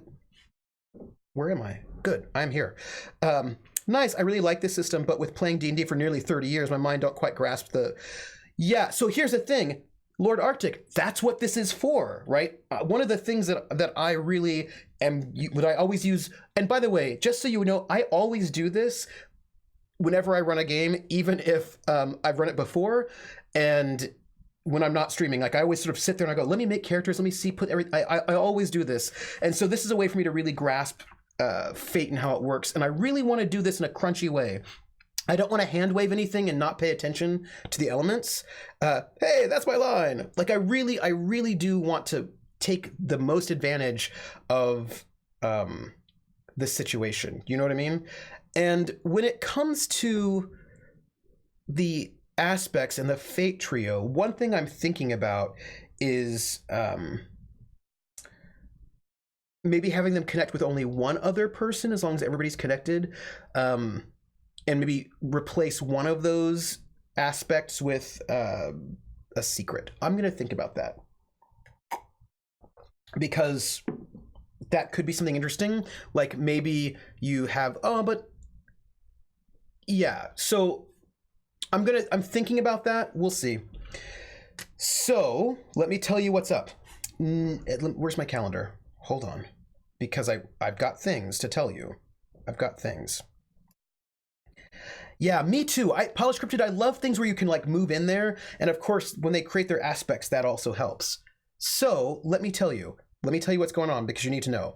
Tomorrow at noon, tomorrow at noon, I will be streaming Worlds Apart. This is Outer Worlds. Outer Worlds. I'll be streaming Outer Worlds tomorrow, my first session of it. Brand new RPG. I'm very excited. So tomorrow's Outer Worlds. And then next week, and I have not practiced my banjo, but I found my banjo sheet music, I think, in boxes. So I'm going to pull that out once I get off of here and do a little bit of practice. Next week, Thursday, we'll be streaming Gris, which we started last week. And so we'll be doing that. Friday, we'll be doing...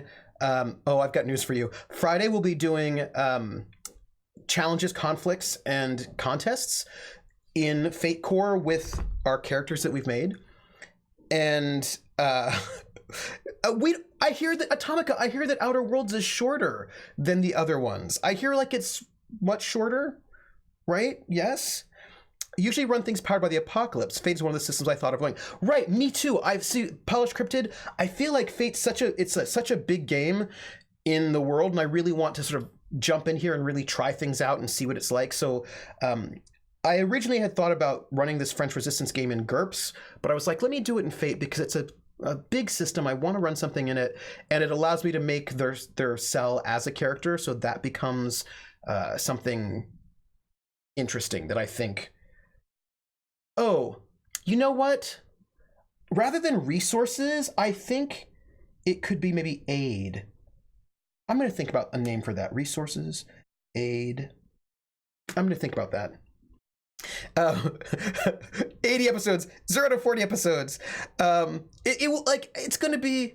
I love GURPS, and I was really... Because GURPS would give me the grittiness and the granularity, but I was like, you know what?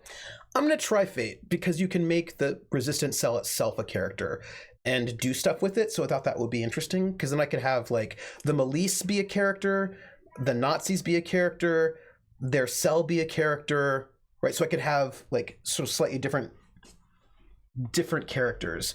I'm going to think about this, and I'm going to think about what we can do with them. So I think that will be really interesting. No, Atomica, you are not. Oh, well, I didn't tell you the secret, right? So next week, Thursday's Gris, which we may finish, I don't know. Friday is more Fate Core prep, working on challenges, and I'll reread everything before we start, so that'll be good. Saturday will be Outer Worlds again. Sunday, I have been asked to be on a charity stream, a Scraticus charity stream from 1 to 3 p.m. on Sunday. So I will also be being in an RPG. I'll be as a player on Sunday from 1 to 3. And here's the funny thing, not this coming Sunday, but next week. But apparently it's for Satine Phoenix's Gilding Light thing. So there's some kind of larger charity thing where this is my understanding of this is how it's described to me, which sounds really cool. There's going to be a pre-made module. Yes, the 15th. A pre-made module with pre-generated characters, and this is going to be run multiple times by multiple groups to see how the ways in which a module can just, what seems fixed can be really, really different depending on the players and the whatnot. So the 15th, I'll be a player in this charity stream that's going to be this kind of interesting experimental thing. And I'm going to find out more information to let you all know. But next week, it'll be a good full 4 days of streaming. And also next week, just so you know, is also my last week of teaching for this semester. We've got my last day of class and also my final exam. And then... Oh, I've got a deadline on the 15th. So it's going to be good. So this is it, everybody. I want to thank you all for hanging out with me in the stream. Thank you for all the follows, all the resubs, all the subs, all of the goodness. And yeah, playtesting the diversity of module reuse. So I'm very excited about that. You still have to teach right until the Christmas break? Oh, yeah, no, we finish... Well, I have an early final, so some of my colleagues are still teaching the week after that. So they've got, like...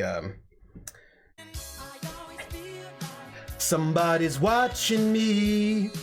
and I have no privacy. Whoa, I always feel that somebody's watching me. Tell me, is it just a dream? Thank you for the follow, Lord Arctic Frost. When we hit 750, I'm going to get a fancy new camera, although I'm probably going to get it ahead of time anyway. But I mean, this is our goal, to get a fancy new camera to make some video essays about RPGs and all the rest of the stuff. So, like, I'm all so excited. So excited. Trooper, I need to message you because something fun happened with my RP I think you'll appreciate. I want to know. And you can also put it on Tabletop Musings if you like, in the Discord. Speaking of which, everyone, I have a Discord. And if you've not joined my Discord, you are hereby invited to do so. That's not the right word. Socials. Yes, so that's my Discord. Join if you want. We chat about things. We're very friendly. I also have a Twitter, Academic Foxhole. You can follow me there. I usually say nothing, and then I just say some long thread because that's my life. This is my life. I have a YouTube, which is at Trooper SJP, which is an archive of all the streams, so you can see the things that we have done. And I also have a Patreon, and that Patreon is to support me running RPGs on my channel. It's there to help pay for a cast, props, overlays, music, all that kind of stuff. So if you want to be a Patreon, you can do that as well. And the goal is to be able to sort of get enough that I can pay a regular cast, so that we can get all the goodness here. I'm going to be doing Cthulhu Confidential in January. I don't know the exact dates yet. I'm still working that out. But AJ, Flowers for Algernon, who did designing for BattleTech, will be the player. It'll be one player, one GM. We'll be doing that in January, and I'm hoping we can get the French Resistance off the ground February, although that's coming up real fast, and there's a lot of work to do to set up. But we will see. We will see if we can get it done in February. If not, soon.